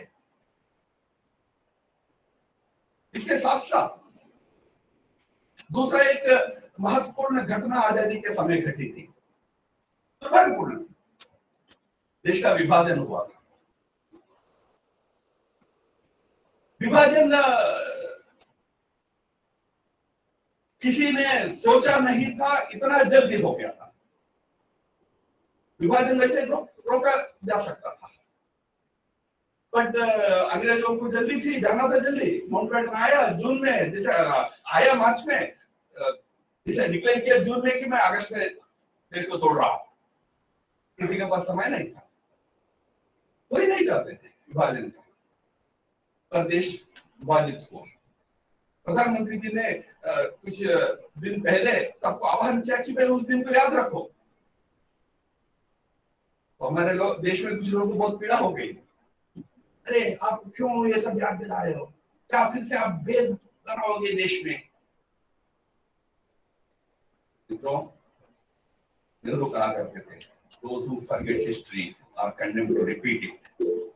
इतिहास को जो भूलते हैं ना, वो इतिहास के भूलों को फिर से दोहराएंगे, फिर से उसका नुकसान सबको झेलना पड़ेगा। फिर इतिहास से जो सीखना है वो सीखना है। विभाजन की भी जो त्रासदी थी, उस समय की जो भयंकर हिंसा थी, अत्याचार थे, उसके पीछे का कारण क्या है उसको हमेशा याद रखना है। किसी के प्रति द्वेष के लिए नहीं, किसी के प्रति नफरत पैदा करने के लिए नहीं, बल्कि दोबारा इस देश का विभाजन ना हो। जो 47 में हुआ था वो इतिहास हम फिर दोहराए ना, उसके लिए याद रखना चाहिए। 47 में जब देश बटा था, इस देश की धरती बटी थी, भारत माता को विखंडित किया गया, हिंदुस्तान पाकिस्तान दो देश बने थे। तो बताया गया कि नहीं भाई भाई तो अपनी संपत्ति को बांटते हैं, तो क्या फर्क पड़ता है, बांटते भाई भाई संपत्ति को बांटते, तो ऐसा भाई नहीं होगा तो अपनी माँ को जो टुकड़ा करके ले लेंगे। भूमि हमारे लिए माँ थी, माँ है, इसलिए भूमि का जो विभाजन हुआ था वो दुखद है, उसका स्मरण रखना पड़ेगा। इजराइल जैसे देश तो यहूदी समाज तो 2-2000 साल तक याद रखा। जो भूमि से अपने आप को भगाया गया था, उस भूमि को 2000 साल याद रखे थे। हर साल एक जगह मिलते थे, कहीं दिल्ली में मिलते थे, कहीं मॉस्को में मिलते थे, कहीं वासा में मिलते थे। यहूदी एक साथ आते थे, मातृभूमि को याद करते थे, जाते जाते हाथ मिला कर कहते थे कि नेक्स्ट टाइम इन जेरूसलम, अगले साल जेरूसलम में मिलेंगे। पता था कि संभव नहीं है, 1900 साल कहते रहे, अगले साल जेरूसलम, अगले साल जेरूसलम, अगले साल जेरूसलम। 1900 साल बाद सच में जेरूसलम में मिले। तो जो खंडित भारत की अखंडता का स्वप्न को जीवित रखना चाहिए, उसमें कोई दोष नहीं, कोई गलत नहीं है, पर दो चीजें याद रखना चाहिए। हम अखंड होने का अर्थ क्या है? पहली बात, इस देश में, इस पूरे भूखंड पे एक शासन हो, वो नहीं है। वैसे तो भारत के भूमि पर एक शासन कभी नहीं था। जब हम आजाद हुए थे तो इस देश के अंदर ब्रिटिश इंडिया के अलावा 560 किंग्स एंड किंगडम्स थे। इतिहास में भारत राजा के नाते अनेक लोग राज करते थे भारत के ऊपर, अनेक राज्य होते थे, चक्रवर्ती होते थे, वगैरह वगैरह होते थे। सांस्कृतिक दृष्टि से हम एक थे, एक समान सभ्यता के वारस थे। तो जब हम अखंड भारत की कल्पना करते हैं, वो कोई भौगोलिक नहीं है कि आर्मी भेज के इधर पाकिस्तान को और देश को कब्जा करने को, वो नहीं है। हम सांस्कृतिक दृष्टि से तो विभाजन के पहले एक थे। गांधी जी के पट्ट शिष्यों में खान अब्दुल गफ्फार खान थे, NWFP के थे। तो हम एक समाज थे, वो भावना पहली बात। दूसरी बात, देश का विभाजन यानी केवल भूमि का विभाजन नहीं हुआ, मनों का विभाजन। It was not just a partition of the land, it's a partition of the minds and hearts. पहले वो जो जिन्ना वाला भूत है, जिसने मन और हृदय को तोड़ा है, उस भूत को बॉटल में वापस रखना है, मन और हृदय को साथ लाना है। भूमि के विभाजन रोकने के लिए दृढ़ता दिखाना पड़ता है, दोबारा विभाजन नहीं हो। आज हम दिखा रहे, तो धारा 370 हटाने का निर्णय हो, या आज चीन की सीमा पर डटकर खड़ा रहने का निर्णय हो, यह उस बात का ही परिचय है कि 47 में जो एक बहुत पीड़ाजनक विभाजन देश का हो गया था, दोबारा होने नहीं देंगे। इस भूमि के हर कण कण को हम बचाएंगे, पर साथ ही साथ मनों को जोड़ने का भी उतना ही आग्रह से प्रयास होना चाहिए। देश जब विभाजन हुआ था देश का, तब प्रिंसिपल ये था कि हिंदू और मुसलमान साथ नहीं जी सकते। हमने विरोध किया उसका, हमने कहा कि नहीं, ये सच नहीं है। आज नहीं है भाई, हजारों वर्षों से जी रहे। यानी इस देश में पहले मुसलमानों का कदम रखना 7th-8th सेंचुरी में हो गया था। दक्षिण तक गए थे 13वीं शताब्दी तक, कभी मुसलमान इसका इसका आपको जिक्र भी नहीं मिलता इतिहास में। आप पढ़िएगा, यहाँ कोई मध्यकालीन इतिहास पढ़ाते हैं आपको पता होगा, उसमें जिक्र होता था तुर्क, मुसलमान नहीं। एक टर्किश आए हैं, ये बोलते थे धर्म के नाम आधार पर कभी कुछ चर्चा ही नहीं होती थी देश, हम सब साथ में जीते थे। हाँ, तुम विदेश से आए हो, हमारे ऊपर आक्रमण किए हो, ये बात याद रखा जाता। 1857 के युद्ध में हम साथ मिलकर लड़े थे। स्वतंत्र वीर सावरकर, जिनको आजकल के आधुनिक लिबरल मेधावी बहुत कोसते हैं, उन्होंने 1905 में जब वो किताब लिखी थी फर्स्ट वॉर ऑफ इंडिपेंडेंस 1857 के बारे में, उसमें वो कहते हैं 1857 वॉर भारत का एक स्वर्णिम अध्याय है। क्यों? क्योंकि हिंदू मुसलमान सब एक होकर देश का आजादी के लिए लड़े। सावरकर की कल्पना वो थी, गांधी जी की पीड़ा वो थी। हमने इसलिए आजाद भारत को कभी हिंदू राज्य, हिंदू राष्ट्र, थियोक्रेटिक स्टेट घोषित करने का प्रयास नहीं किया। हालांकि पाकिस्तान इस्लामिक राज्य बन गया। हमने कहा कि हम उस बात पर विश्वास ही नहीं करते कि हिंदू और मुसलमान अलग है और एक साथ जी नहीं सकते। जब वो कहते हो तो उसका आचरण रूप प्रयास भी देश में चलना चाहिए। सीमाओं की रक्षा होना चाहिए, हम कर रहे हैं, और दिलों को जोड़ने का भी उतना ही प्रयास होना चाहिए। आज खतरे कई प्रकार के हैं। अभी तालिबान की जिक्र हो रही है। तालिबान एक चैलेंज है न केवल भारत के लिए मित्रों, दुनिया के लोकतांत्रिक और शांतिपूर्ण रूल ऑफ लॉ चाहने वाले सभी देशों के लिए खतरा है।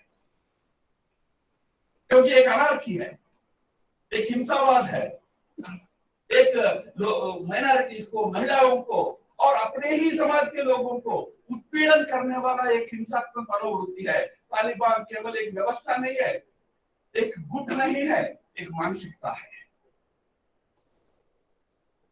वो मानसिकता भारत के लिए तो खतरा पैदा करेगा, पर दुनिया के लिए भी खतरा है। आज पाकिस्तान बहुत उछल रहा है, बहुत खुश है कि हम जीत गए। पाकिस्तान के प्रधानमंत्री ने तो इतना यहां तक भी ट्वीट कर डाला कि क्या वहां पर गुलामी से मुक्ति मिल गई। किसकी गुलामी थी? अफगानिस्तान में तो अफगानों का शासन था।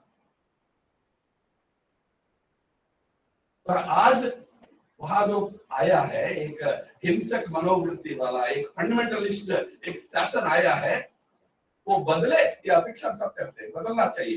पर वो व्यवस्था देश को भी समस्या खड़ा कर सकती है, भारत को भी खड़ा कर सकती है। तो केवल भारत नहीं, पाकिस्तान के लिए भी खतरा बनेगा। तालिबान चाहेगा कि पाकिस्तान में भी लोकतंत्र नहीं, उनके जैसा व्यवस्था चाहिए। अब क्या होगा पाकिस्तान की जिंदगी? इसलिए आज ये जो चैलेंजेस है, इनको लोकतंत्र के उस तराजू पर देखकर हमको जाना है। आज हम उस दिशा से, उस दृष्टि से उसको देखकर व्यवहार कर रहे हैं। और इसका अंतिम एक भाग ऐसा है कि जब देश को आजाद होकर 75 साल का हम मनाते हैं, तो एक गांधी जी का वाक्य को याद करना चाहिए। गांधी जी ने लिखा है अपने मृत्यु के 3 दिन पहले, 27 जनवरी 1948 को उन्होंने डिक्टेट किया ये वक्तव्य। वो एक वक्तव्य कांग्रेस के माध्यम से पारित करना चाहते थे। वो वक्तव्य ये था,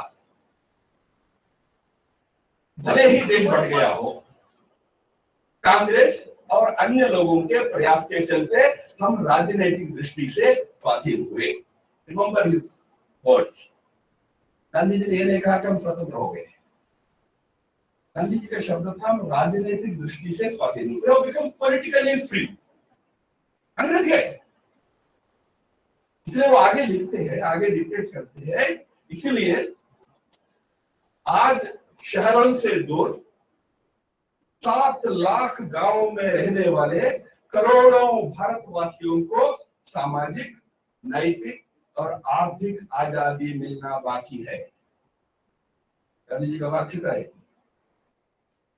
और उस आजादी जब प्राप्त होगी, तब मैं मानूंगा कि देश बहुत सच में स्वतंत्र हुआ है। तो जो स्व की बात है वो है कि केवल सत्ता स्व बन जाए, ये पर्याप्त नहीं है।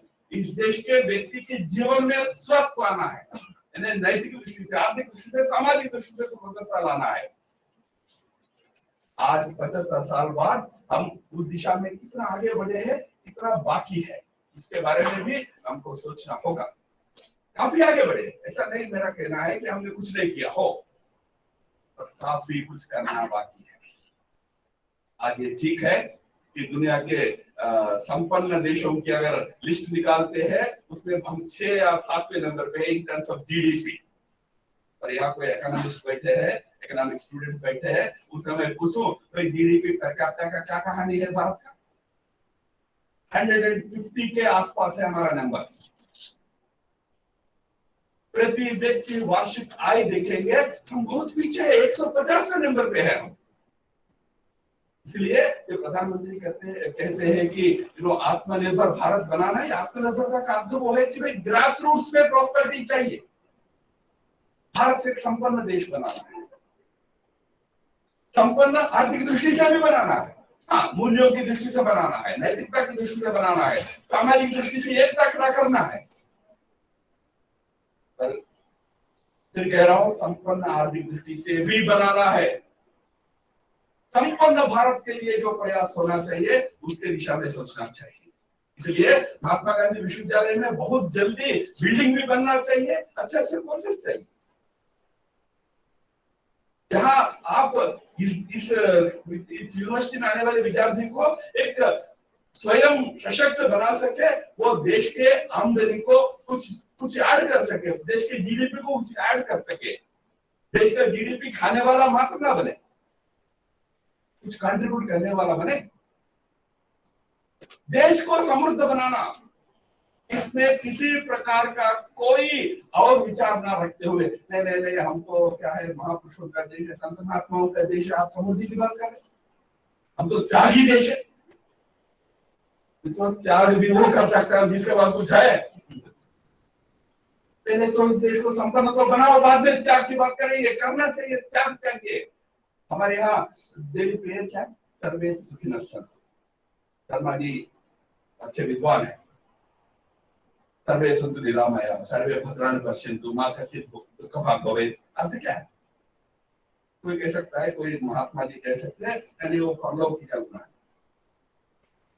परलोक में सुख चाहिए आपको, नहीं, वो इहलोक सुख की बात है। वो सुख रहना चाहिए, निरामय यानी बिना बीमारी का होना चाहिए, बीमारी नहीं होना चाहिए।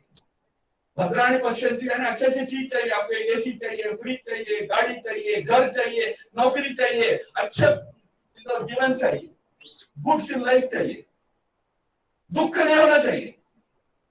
इस लोक की बात है, ये डेली प्रेयर है। बस इसमें एक ही बात है, इसका एक ऑपरेशनल वर्ड जो है, जो कॉमन है, वो सर्वे भी, सबको चाहिए, सब सुखी हो। उसके लिए जो अभी सुखी है उनको अपना थोड़ा त्याग करना चाहिए। ये हमारी कल्पना। हम सुखी समाज की स्वप्न देखने वाले लोग हैं भैया, वे वो गरीबी में नहीं छोड़ सकते हैं क्या? चारों ओर का दृश्य देखकर मोतिहारी का हम खुश हो सकते हैं? आज इस देश के आर्थिक विकास को बहुत उच्च प्राथमिकता देकर आगे बढ़ना पड़ेगा। सरकार प्रयास बहुत कर रही है, पर सरकार प्रयास के साथ साथ शिक्षण संस्थानों का प्रयास की जरूरत है। आप आज क्या पढ़ाएंगे? क्या इस देश के अंदर, दुनिया में आज आर्टिफिशियल इंटेलिजेंस की चर्चा हो रही है, क्या इंडिया में दुनिया के स्टैंडर्ड्स में गिनने लायक एक भी आर्टिफिशियल इंटेलिजेंस का लैब नहीं है। दुनिया में चिप मैन्युफैक्चरिंग आज टेलीकम्युनिकेशन बहुत आगे पहुंच गया है, हम बहुत पीछे हैं। क्या हमारे विश्वविद्यालय उस दिशा में आगे बढ़ सकते हैं? बाकी विषयों के साथ कुछ अच्छे साइंस टेक्नोलॉजी क्षेत्र में, रिसर्च में, R&D में, जो प्रधानमंत्री बार बार कहते हैं कि भाई R&D में आगे बढ़ना है, आज हम बहुत पीछे है।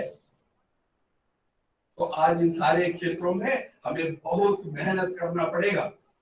एक 10 साल का विंडो हमारे सामने है मित्रों, मैं इतना ही कहकर समाप्त करूंगा। एक 10 साल के विंडो को भारत का हर नागरिक गंभीरता से लेना चाहिए। ये 10 साल में भारत को आर्थिक दृष्टि से, सामाजिक दृष्टि से, नैतिक दृष्टि से भी एक सशक्त भारत बनाना पड़ेगा। न्यू इंडिया वही है, नया भारत वही है, जहां आर्थिक, सामाजिक और नैतिक एक दृढ़ता के साथ खड़ा होने वाला समाज बनता हो। एक 10 साल का विंडो को हमें लेकर करना पड़ेगा, 2030 इसलिए करना पड़ेगा। ये 10 साल में अगर वो करेंगे, दुनिया में एक ताकतवर देश के रूप में भारत खड़ा होगा। दुनिया को हम एक मार्गदर्शन दे सकते हैं, सनातन समाज से लेकर गांधी तक के महापुरुषों के रास्ते पर दुनिया को ले जा सकते हैं। गरीब देश, गुलाम देश दुनिया को मार्गदर्शन नहीं कर सकता, तो पहले भारत को ताकतवर बनाना पड़ेगा। फिर एक 10 साल बाकी सब पूरे। चाइना को क्या करना है, मोदी जी को छोड़े। तालिबान से क्या करना है, सरकार के ऊपर छोड़े। हम सशक्त भारत बनाना है। चलिए, ऐसा इस देश के सभी व्यवस्थाएं, सभी इंस्टीट्यूशन, सिविल सोसाइटी, मीडिया सब हम मिलकर तय करते हैं, तो भारत का एक उज्जवल भविष्य हम बना पाएंगे। वही वास्तव में स्वत्व जागरण के लिए एकमात्र स्वप्न है, और कोई स्वप्न की जरूरत नहीं है। एक बलिष्ठ भारत बनाना है। तो मित्रों, मैं आप सबसे इतना ही निवेदन करूंगा कि वो जो स्वप्न रहा है गांधी जी, अरविंदो, ऋषि अरविंदो ने जो 15 अगस्त को उनका जन्मदिन भी था, उस दिन उन्होंने एक बात कही कि भारत आजाद हो रहा है, विभाजन हो गया, पहला प्रायोरिटी यूनिटी का है। उनका पहला वाक्य था यूनिटी बनना। अब डिवाइडेड है, यूनिटी बनना है। और दूसरा उन्होंने कहा कि आपको ऐसा भारत बनाना है जो आसिया को लाइट देगा, दुनिया को मार्गदर्शन करेगा। भारत की आजादी भारत के लिए नहीं है, भारत की आजादी दुनिया को दीप देने के लिए, दुनिया को रास्ता दिखाने के लिए है। और दुनिया को दीप देने के लिए पहले हमारे घर में दीप जलना है। इस दिशा में अगले कुछ वर्ष हम प्रयास करें, यही प्रार्थना करते हुए, और एक बार आपके यूनिवर्सिटी के एडमिनिस्ट्रेशन को बहुत बहुत धन्यवाद देते हुए मेरे वाणी को विराम देता हूं। नमस्कार।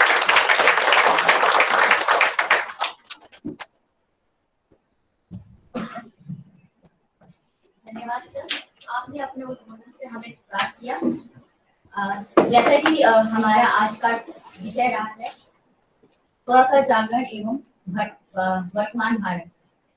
सर ने न केवल वर्तमान के बारे में हमें बताया, बल्कि सर ने पास्ट, प्रेजेंट एंड फ्यूचर तीनों मैप हमारे सामने इतने कम समय में रखा सर ने। धन्यवाद सर। अब कार्यक्रम को आगे बढ़ाते हुए मैं गांधीयन एवं पीस विभाग के अध्यक्ष प्रोफेसर सुनील महावर सर को आमंत्रित करती हूँ कि वे आए और आज के मुख्य अतिथि द्वारा दिए जाने वाले पुरस्कार के संबंध में हम सभी को सूक्ष्म रूप से अवगत कराएं। वह पुरस्कार की घोषणा हेतु चुने गए शिक्षक का नाम प्रस्तुत करें। सर।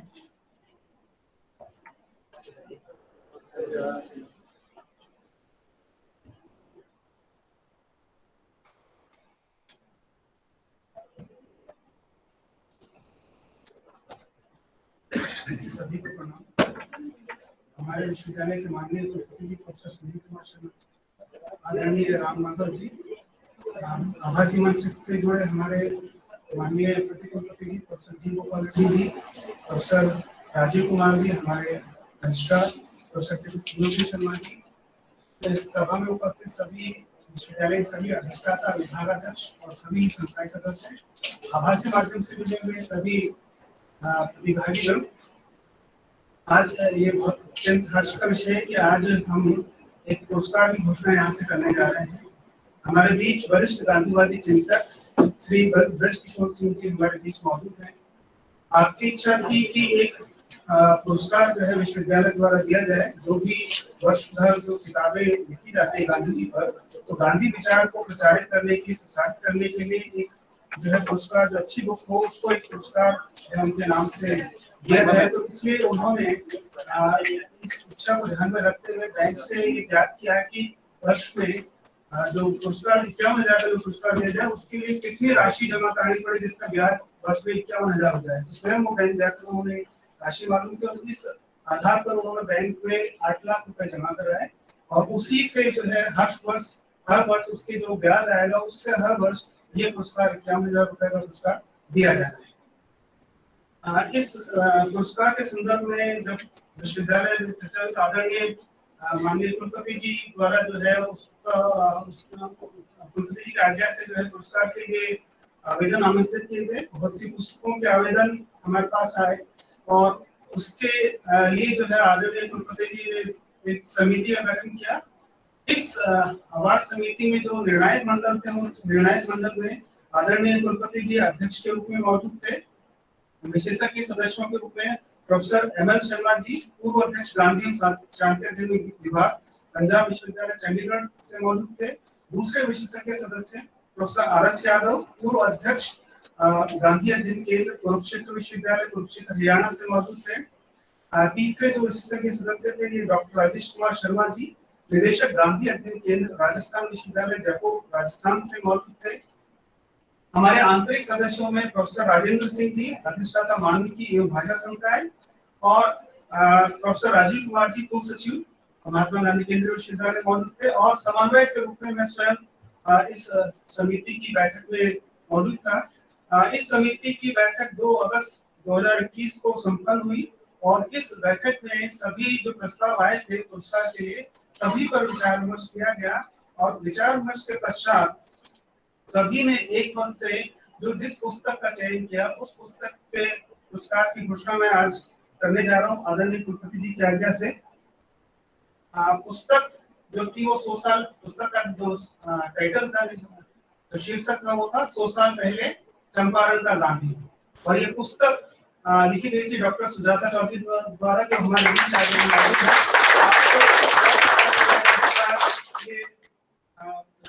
इस पुरस्कार के तहत आपको 51,000 रुपए और प्रशस्ति पत्र जो है देने की बात है। ये हमारी खुशी की बात है कि ब्रज किशोर सिंह जी भी हमारे यहाँ हमारे बीच आज मौजूद है। उन्हीं के उपस्थिति में जो पहला पुरस्कार है 2020-21 का, ये पुरस्कार आज दिया जाना है। मंच पर उपस्थित मैं सभी माननीय अतिथिगण से ये निवेदन करता हूँ हमारे आदरणीय राम माधव जी माननीय कुलपति जी की वो पुरस्कार का चेक और प्रशस्ति पत्र को प्रदान करके उनको सम्मानित करें। जी ब्रज किशोर जी हमारे बीच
डॉक्टर सुजाता चौधरी जी को बहुत बहुत बधाई और शुभकामनाएं।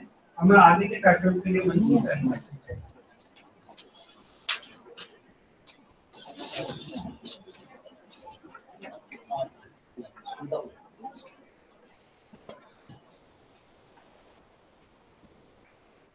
बहुत बहुत बधाई सुजाता चौधरी मैम को। अब मैं मैम को आमंत्रित करती हूँ मंच में कि वो अपना विचार हमारे सामने रखी। मैम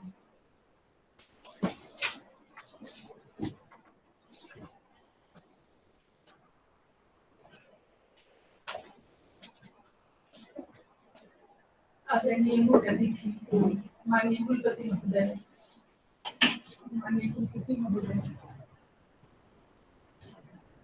और समस्त विद्वजन को बहुत बहुत आभार कि आज इस पवित्र भूमि पर और जिस सभागार में हम लोग बैठे हैं उस सभागार का नाम जिनके नाम पर है श्री राजकुमार शुक्ल जी, और ये उपन्यास भी उन्हीं राजकुमार शुक्ल जी के जीवन पर लिखी गई है। गांधी जी तो सूरज की तरह है, जैसे अभी के हमारे मुखतिथि ने कहा कि उनके बारे में हजारों लेखकों ने लिखा है, लेकिन कुछ ऐसे गुमनाम स्वतंत्रता सेनानी हैं जिनकी चर्चा इतनी होनी चाहिए थी उतनी नहीं हुई है। तो ये समर्पण, इस पुस्तक का समर्पण भी उन्हीं गुमनाम स्वतंत्रता सेनानियों के लिए की गई है। और राजकुमार शुक्ल जी इसके नायक हैं, और इसके महानायक गांधी जी जहाँ आते हैं वहाँ वो अलग भारतीय की सूरज की तरह छा जाते हैं। लेकिन इसमें वो गाथा है उस व्यक्ति की जिसने किस तरह से संघर्ष किया, और जो सत्ता की बात होती है, और जो अभी मैंने कहा कि तो उन्होंने जो सत्ता के साथ जो संघर्ष किया है, उस अन्याय के खिलाफ जो आवाज उठाई, और किस तरह एक एक चंपारण की इस धरती को, जिसको गांधी जी ने कहा था ये जनक की धरती है, इस पर इतने दुख क्यों है। और जब गांधी जी यहाँ आए थे कोई संघर्ष करने नहीं आए थे, बस सिर्फ वो देखने और समझने आए थे कि हाँ आखिर वो क्या रहा है नील की खेती के नाम पर। और जब यहाँ आए और चंपारण वासियों के दुख को जब देखा तो इतने कातर हो गए कि आंखों से आंसू गिरने लगे, और वो 100 साल तक इस चंपारण की धरती को छोड़कर नहीं जा पाए थे। और श्री राजकुमार शुक्ल जी ने कहा था गांधी जी से कि आप जब आएंगे तो जैसे अहिल्या का उद्धार राम ने किया है, तो 19 लाख चंपारण वासियों का उद्धार आपके चरण धूल करने से होगा। और ऐसा हुआ भी। और ये पूरी संघर्ष गाथा, ये हमारी पुस्तक है, अपनी किताब सबको पसंद होती है अपने बच्चों की तरह, लेकिन हम सभी उन जो पैनलिस्ट हैं और हमारे कुलपति महोदय सुनील जी और जो भी लोग हैं जिन्होंने इस पुस्तक को पसंद किया, उनके प्रति लाख लाख आभार है। बहुत बहुत शुक्रिया, और आप सबों का अभिनंदन।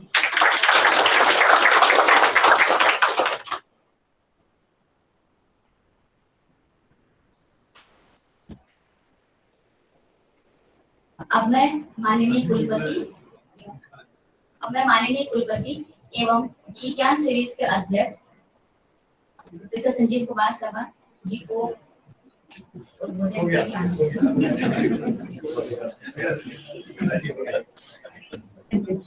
महात्मा गांधी केंद्रीय विश्वविद्यालय के वाणिज्य विभाग के द्वारा आयोजित सी ज्ञान सीरीज के समापन समारोह के मुख्य अतिथि सम्मानित आदरणीय श्री राम माधव जी, इस विभाग के अध्यक्ष प्रोफेसर शर्मा जी, विश्वविद्यालय के माननीय प्रतिकुलपति आदरणीय प्रोफेसर गोपाल रेड्डी जी, इस कार्यक्रम में आभासी माध्यम से कई मित्र उपस्थित हैं। आदरणीय प्रोफेसर नीलिमा गुप्ता जी, भाई professor Anil Shukla ji, professor HK. Singh ji, विश्वविद्यालय के विभिन्न विभागों के मेरे अत्यंत सम्मानित शिक्षक साथियों, जीवन गुरु प्रकाश जी, और आभासी माध्यम से जुड़े हुए सभी मित्रों, सबको प्रणाम करता हूं। और सबसे पहले श्रद्धेय श्री ब्रजकिशोर सिंह जी को आभार व्यक्त करता हूं कि उनके सौजन्य से आज ये एक पुरस्कार प्रदान किया गया। उन्होंने लगभग 1.5 वर्ष पूर्व इस पुरस्कार की भूमिका रखी थी। ये हमारी व्यवस्थागत समस्याओं के कारण थोड़ा विलंब हुआ होगा, इसके लिए भी क्षमा चाहता हूँ। कोविड ने भी हमें थोड़ा सा ग्रस्त किया। द्वितीय संघात के बाद हमने निर्णय लिया कुछ भी हो हम ये पुरस्कार देंगे, और आज डॉक्टर सुजाता चौधरी जी को बहुत बहुत बधाई देता हूँ इस प्रथम पुरस्कार के लिए। राम माधव जी का आभारी हूँ, उन्होंने यहाँ शारीरिक रूप से आना स्वीकार किया और उन्होंने कहा मेरा स्वयं का आग्रह तक में आओ, मुझे बड़ा अच्छा लगा। और ये भी एक सहयोग है कि यहाँ आने से पहले गांधी संग्रहालय भी देखकर आए हैं। आपके यहाँ किशोर सिंह जी महामंत्री हैं। गांधी की इस भूमि में प्राय कहता हूँ मोहनदास करमचंद गांधी को महात्मा गांधी बनाने वाली भूमि, भारत की महात्मा गांधी की पहली कर्म भूमि चंपारण। मेरे लिए सौभाग्य की बात है कि मुझे यहाँ एक विश्वविद्यालय का नेतृत्व करने का अवसर मिला, और ये भी एक मेरे लिए सौभाग्य की बात है कि मैं प्राय आपने देखा होगा जब 75वां वर्ष हम मना रहे हैं और आजादी के अमृत महोत्सव के कार्यक्रम हमने प्रारंभ किए, माननीय प्रधानमंत्री जी ने जब 12 मार्च को इसका उद्घाटन किया तब हमने ये संकल्प किया कि हम केवल 1-2 कार्यक्रम नहीं करेंगे, हम 75 कार्यक्रम कम से कम करेंगे। और उस आयोजना में हम लगभग 20 से अधिक कार्यक्रम अब तक कर चुके हैं। हमने ये नियम बनाया कि प्रति सप्ताह एक कार्यक्रम हम आजादी का अमृत महोत्सव के अंतर्गत करेंगे। विश्वविद्यालय के विभिन्न विभाग, न केवल गांधी अध्ययन और शांति अध्ययन विभाग, बल्कि एक भारत श्रेष्ठ भारत प्रकल्प, सांस्कृतिक जो प्रकोष्ठ, सभी विभाग विभिन्न प्रकार की सरकार के आयोजन कर रहे हैं। और इन सब से स्व का जागरण का संयुक्त होना अपने आप में घटना है। और मैं इसे घटना इस रूप में कह रहा हूं कि स्व का जागरण भारतीय राष्ट्रीय आंदोलन के प्रति हमारी दृष्टि की पुनर्यात्रा भी है। स्व का जागरण भारत को एक नई दृष्टि से देखना भी है। स्व का जागरण आत्मनिर्भर भारत की संकल्पना के साथ संयुक्त होना भी है। स्व का जागरण एक प्रकार से जिनका उल्लेख प्रधानमंत्री जी ने 12 मार्च को किया था, जिनकी ओर अभी सुजाता जी ने संकेत किया, उन अलक्षित अश्रुतपूर्व उन नायकों का स्मरण करना भी है, जिनका आख्यान, जिनकी गाथाएं, जिनकी कथाएं, जिनके वर्णन हमारे तथाकथित मुख्य धारा में नहीं आ पाए। और स्व का जागरण भारत का एक पुनर्जागरण भी है। इस बात का स्वीकार भी है कि जिसकी ओर संकेत किया था राम माधव जी ने, कि भारत की स्वतंत्रता राजनीतिक स्वतंत्रता मात्र तक सीमित न रही या न रहे, इस विचार पर भी आगे बढ़ना है। विश्वविद्यालयों में, उच्च शिक्षा के संस्थानों में इस प्रकार के विचार करना, हमारा राजनीतिक आंदोलन, स्वाधीनता का आंदोलन 1857 या उससे पहले भी, मैं जिस स्थान से आता हूँ 1857 का प्रतिनिधित्व करता है। 10 मई 1857 को मेरठ से यह आंदोलन प्रारंभ हुआ, ऐसा कहा जाता है।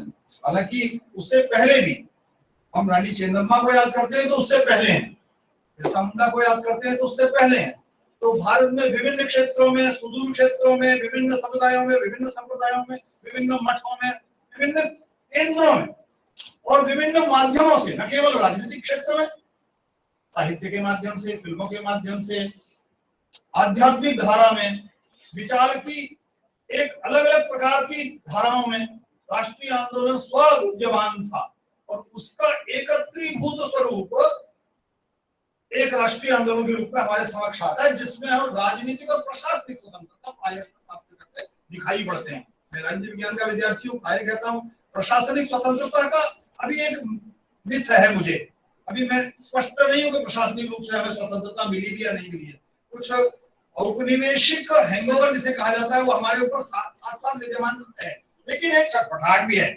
और वो छटपटाहट है इससे बाहर निकलने की, और उससे बाहर निकलने की जो छटपटाहट है वही स्व का महत्वपूर्ण जागरण है, वही स्वत्व की पहचान है, उस अस्मिता की ओर हमारा उन्मुखीकरण है, अभिविन्यास है। और हमारा ये विश्वास है कि हम उस स्व की ओर भी पहुंचेंगे, उस लक्ष्य को भी प्राप्त करेंगे, उस गंतव्य, उस मंतव्य तक भी पहुंचेंगे जो बृहत लक्ष्य है सभी इन समाज सुधारकों का, महापुरुषों का, जैसा प्रारंभ में उल्लेख किया, इन सब ने अपने व्यक्तित्वों के निर्माण में और व्यक्तित्वों के सामान्य परिदृश्यीकरण में इस बात का स्मरण निरंतर किया कि उनके व्यक्तित्व में कोई एक तत्व प्रधान दिखाई पड़े, एक तत्व की प्राधान्य हो, लेकिन वह समावेशी है, उसमें बहुत कुछ विद्यमान है। इसीलिए महात्मा गांधी की इस भूमि पर, पहली भारत की पहली कर्म भूमि पर 21 वर्ष दक्षिण अफ्रीका में अपने ख्याति प्राप्त करने के बाद, भारत में आने के बाद, इस स्थान पर आंदोलन चलाने और सफल आंदोलन चलाने की इस भूमि पर हमें यह स्मरण करने की भी आवश्यकता है कि महात्मा गांधी एक राजनेता के रूप में बात हमारे समक्ष उपस्थित नहीं है, वे समाज सुधारक भी हैं, वे विचारक भी हैं, वे चिंतक भी हैं, वे भाषा के बारे में भी उतनी ही संवेदनशीलता से सोचते हैं, वे व्यक्ति निर्माण की आयोजना को भी अपनी संपूर्ण आयोजना का अंग बनाते हैं, वो चरित्र को भी उतना ही महत्वपूर्ण मानते हैं, वे औद्योगिक विकास की ओर भी ध्यान देते हैं तो उसे ग्रामीण स्वावलंबन से संयुक्त करते हैं, वे मनुष्य के सर्वांगीण विकास की अवधारणा का एक प्रतिमूर्ति है। और मैं प्रायः कहता हूँ महात्मा गांधी को इस रूप में समझना थोड़ा सा सामान्य रूप से कठिन हुआ है विश्वविद्यालयों में कि भारत की सांस्कृतिक परंपरा के बहुत महत्वपूर्ण संवाहकों में से भी है। वह सत्याग्रह का आंदोलन, वह सत्याग्रह का विचार, वह सत्याग्रह का अस्त्र, वह अहिंसा का अस्त्र, वह आत्मबल का अस्त्र, वह सब भारत की परंपरा से प्राप्त करते हैं, वह सांस्कृतिक परंपरा से प्राप्त करते हैं। तो कोई विचार उनका नया नहीं है, प्रस्तुतिकरण नया है। राष्ट्रीय आंदोलन में उसे अस्त्र के रूप में, एक तकनीक के रूप में उपयुक्त करने की उनकी पद्धति नहीं है, लेकिन वह विचार भारत है, वह भारत का सहस्रों वर्षों की परंपरा का है, वह वैदिक सनातन अक्षुण्ण भारत का है और वह भारत का विचार बाद में भी आजादी के आंदोलन के बाद और स्वतंत्रता प्राप्त होने के बाद विभिन्न प्रकार के व्यवधानों के साथ भी जीवित। याद आता है मैंने आपसे कहा था काशी प्रसाद जायसवाल आजादी के आंदोलन में हिंदू पॉलिटिक्स लिख रहे थे और ब्रिटेन के विश्वविद्यालयों में पढ़कर लिख रहे थे। हम याद करते हैं जयशंकर प्रसाद हिमाद्री सिंह से भारती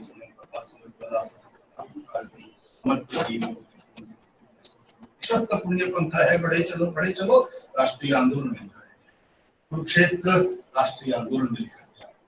दिनकर राष्ट्रीय भारत भारती की रचना भारतेंद्र मैथिली शरणगुप्त राष्ट्रीय आंदोलन में कर रहे थे। और मैंने प्राय उल्लेख किया कवि प्रदीप की एक रचना में अक्सर उल्लेखित करता हूँ 1943 की हिंदी की फिल्म है किस्मत, दूर हटोए दुनिया वाला हिंदुस्तान हमारा है, आज हिमालय की चोटी से हम सब ने ललकारा है। उसमें वो एक पंक्ति है भी है कश्मीर हमारा है, वर्षा भी उस समय प्रदीप कर रहे हैं 1943।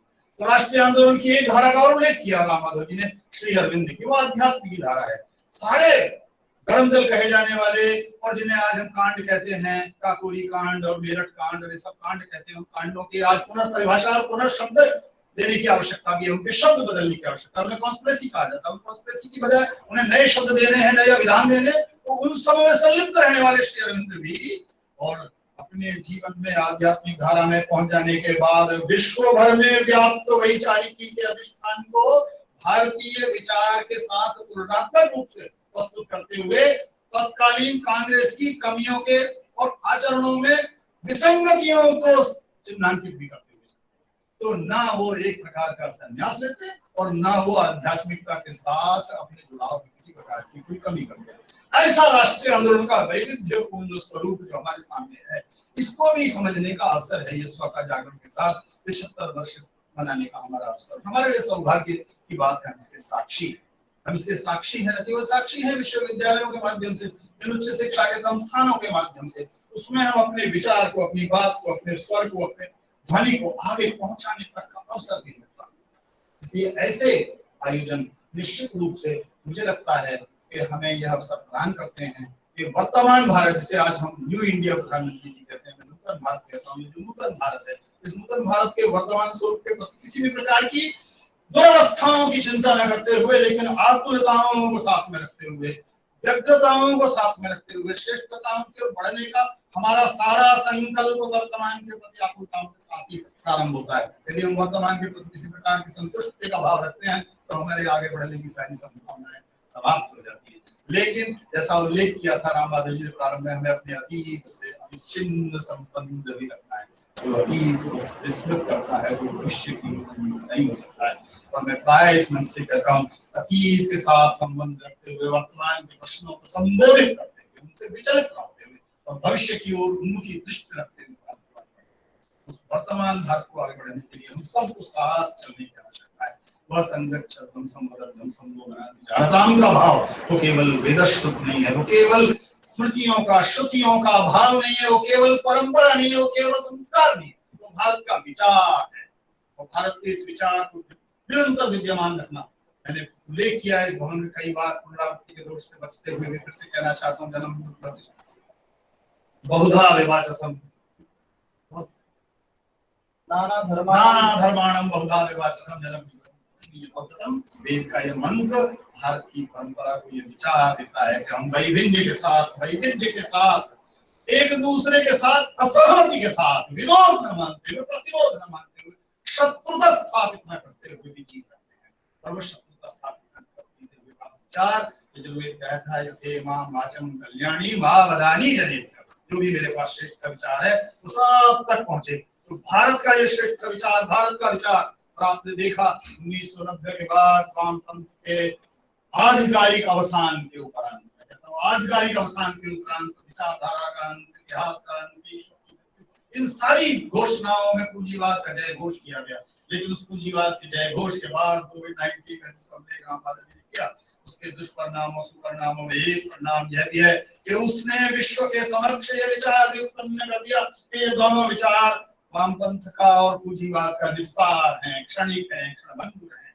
यह ऐश्वर्य बहुत ही निरर्थक है, ये किसी काम का नहीं है। तो ये जो भौतिक ऐश्वर्य के प्रति हमारी भागदौड़ थी, वह उससे त्याग तपस्या मात्र की ओर उन्मुख होने का लक्ष्य नहीं है।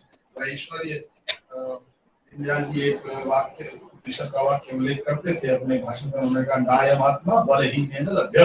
ये बल केवल शारीरिक बल नहीं है, ये आत्मबल भी है, ये भौतिक ईश्वरीय भी है, समृद्धि भी है।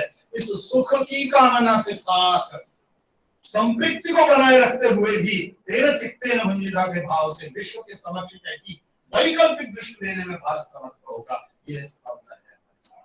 और इस पूंजीवादी और वामपंथी अवसान ने भारत के विचार को विश्व के समक्ष सशक्त रूप से समर्थ रूप से प्रस्तुत करने का अवसर दिया है। ये चुनौती भी है, केवल अवसर नहीं है, चुनौती भी है। तो इस चुनौती को हमारे विश्वविद्यालयों का यह काबिल समुदाय स्वीकार करेगा, इसी आशा इसी प्रार्थना के साथ आप सबको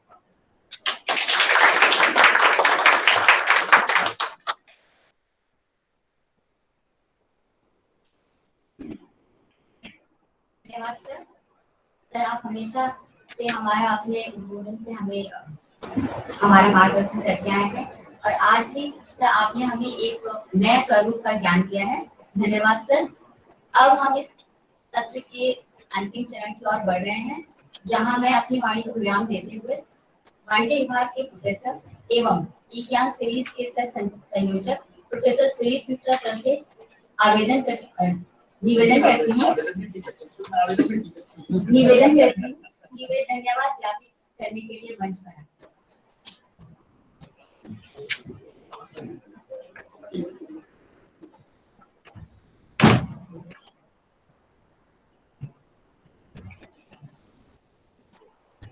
धन्यवाद सुनीता जी। माननीय कुलपति महात्मा गांधी केंद्रीय विश्वविद्यालय मोतिहारी प्रोफेसर संजीव कुमार शर्मा, माननीय प्रतिकुलपति महात्मा गांधी केंद्रीय विश्वविद्यालय मोतिहारी प्रोफेसर जी गोपाल रेड्डी, इस कार्यक्रम के मुख्य वक्ता आदरणीय श्री राम माधव जी, पंडित मदन मोहन मालवीय वाणिज्य एवं प्रबंधन संकाय के संकाय अध्यक्ष डॉक्टर कमलेश कुमार, वाणिज्य विभाग के विभागाध्यक्ष डॉक्टर दिग्विजय शर्मा, इस सभागार में एवं आभासी माध्यम से उपस्थित देश के विभिन्न विश्वविद्यालयों के माननीय कुलपति, संकाय अध्यक्ष, विभागाध्यक्ष, सामाजिक चिंतक, छात्र एवं मीडिया कर्मी, महात्मा गांधी केंद्रीय विश्वविद्यालय के पंडित मदन मोहन मालवीय वाणिज्य एवं प्रबंधन संकाय के वाणिज्य विभाग के तत्वाधान में आयोजित ई ज्ञान श्रृंखला द्वितीय के संपूर्ति समारोह स्व का जागरण एवं वर्तमान भारत के अध्यक्ष एवं ई ज्ञान श्रृंखला द्वितीय के मुख्य संरक्षक माननीय कुलपति महात्मा गांधी केंद्रीय विश्वविद्यालय मोतिहारी प्रोफेसर संजीव कुमार शर्मा का आभार व्यक्त करना चाहता हूं, जिनकी प्रेरणा एवं अविलंब स्वीकृति के कारण यह ई ज्ञान श्रृंखला 2020 में प्रारंभ हुई एवं इस वर्ष यह अपना द्वितीय संस्करण के संपूर्ति समारोह को बृहद राष्ट्रीय स्तर पर एक उत्सव के रूप में मना रही है। मैं माननीय कुलपति जी का वाणिज्य विभाग एवं विश्वविद्यालय की ओर से और अपनी ई ज्ञान श्रृंखला की टीम की तरफ से बहुत बहुत आभार व्यक्त करता हूँ। धन्यवाद सर।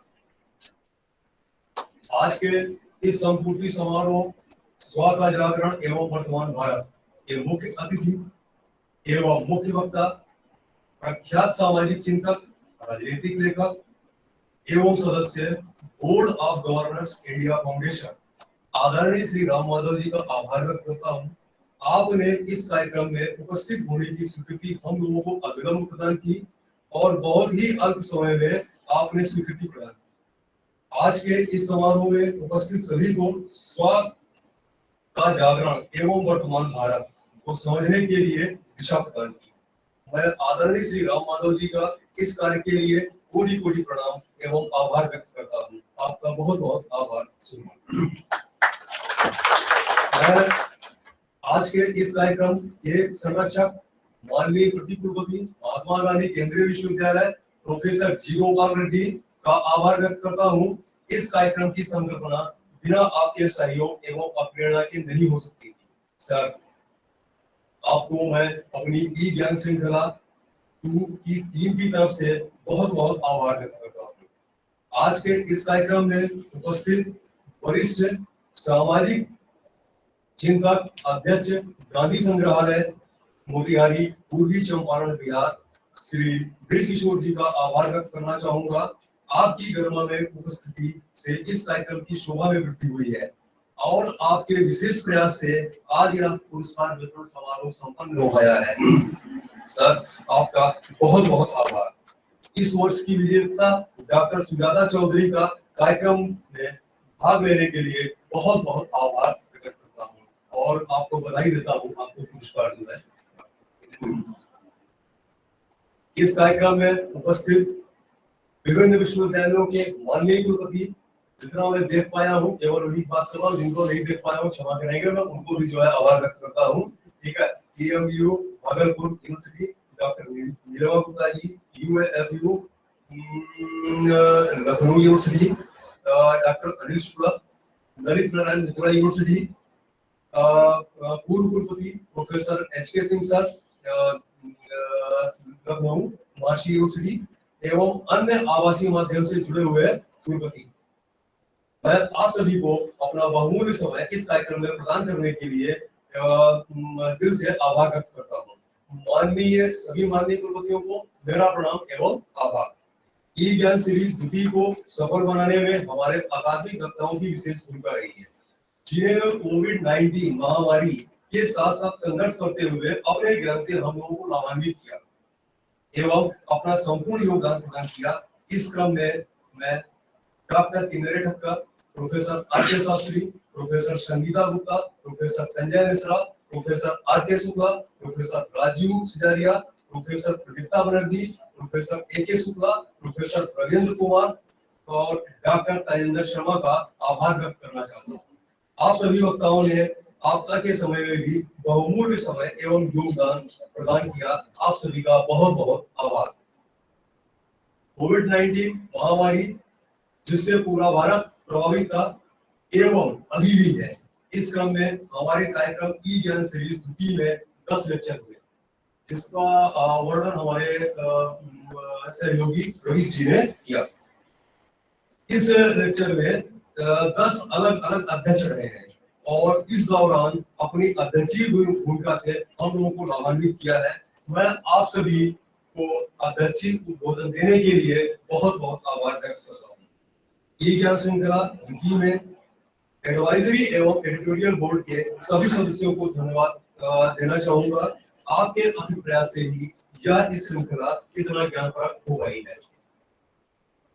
इस आयोजन कक्ष में उपस्थित संकाय अध्यक्ष doctor Rajeev Kumar, doctor Artan Pal, doctor Ashish Srivastava, doctor Ajay Gupta, doctor Rajendra Singh, पुरानुशासक डॉक्टर प्रवीर सिंह, आवासीय माध्यम से जुड़े DSW doctor Anand Prakash sir, provost जो यहाँ बैठे हुए हैं डॉक्टर रफीकुल इस्लाम, इस आयोजन कक्ष में विराजमान doctor Vishvesh, doctor Sunil Kumar, doctor Jugal Dadeej, doctor Mukesh Kumar, doctor Nandesh Kumar, doctor Pradhan, doctor Sahana Majumdar, doctor Sapna Mann, doctor Anupam Kumar, doctor Swati Jaisal, doctor OP Gupta एवं दीपक सर एवं समाज सेवी डॉक्टर लाल बाबू जी, आप सभी को बहुत बहुत आभार। आपकी गरिमा में उपस्थिति हमारे लिए बहुत प्रेरणादायक रही है। मैं धन्यवाद देना चाहूंगा संकाय अध्यक्ष डॉक्टर कमलेश कुमार का, जिनके कुशल मार्गदर्शन में यह कार्यक्रम संपन्न हुआ। सर, आपका बहुत बहुत आभार। इस कार्यक्रम के संयोजक डॉक्टर त्रिलोचन शर्मा, सह संयोजक डॉक्टर सुब्रतो रे, कार्यक्रम के आयोजक सचिव श्री अवनीश कुमार, डॉक्टर शिवेंद्र, डॉक्टर सुनता सिंह, डॉक्टर रवीश कुमार, आप लोगों ने इस आयोजन को प्रारंभ कर यहाँ तक पहुंचाया। आपको आपके इस अथक प्रयास के लिए बहुत बहुत आभार। इस आयोजन कक्ष में जो लोग उपस्थित हैं, जिनका नाम मैं नहीं ले पाया हूं, मैं उनके लिए क्षमा प्रार्थी हूं और मैं उनका आभार व्यक्त करता हूं। कृपया मुझे मेरे इस कार्य के लिए मुझे क्षमा करेंगे। मैं आभार व्यक्त करना चाहता हूं अपने विशेष कार्याधिकारी प्रशासन डॉक्टर राजीव कुमार, विशेष कार्याधिकारी वित्त डॉक्टर विकास पारिक, उप कुल सचिव श्री सच्चिदानंद जनसंपर्क अधिकारी सफारिका मैम, निजी सचिव माननीय कुलपति कविता जोशी एवं अन्य प्रशासनिक अधिकारी, आप सभी के सहयोग के कारण ही यह कार्यक्रम आज संपूर्ति समारोह तक आ पाया है। आप सभी का बहुत बहुत आभार। आभासीय एवं आभासीय मंच पर उपस्थित विभिन्न विश्वविद्यालयों के आचार्य, सह आचार्य, सहायक आचार्य, सामाजिक चिंतक एवं छात्रों को इस संपूर्ति समारोह को सफलतापूर्वक संपन्न कराने के लिए अपना महत्वपूर्ण समय एवं योगदान प्रदान करने के लिए बहुत बहुत आभार।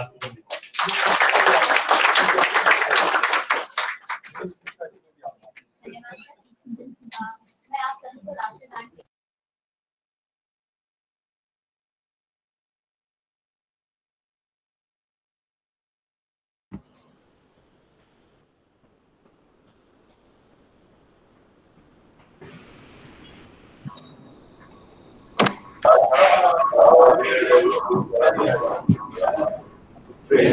हिमाचल यमुना गंगा उज्जल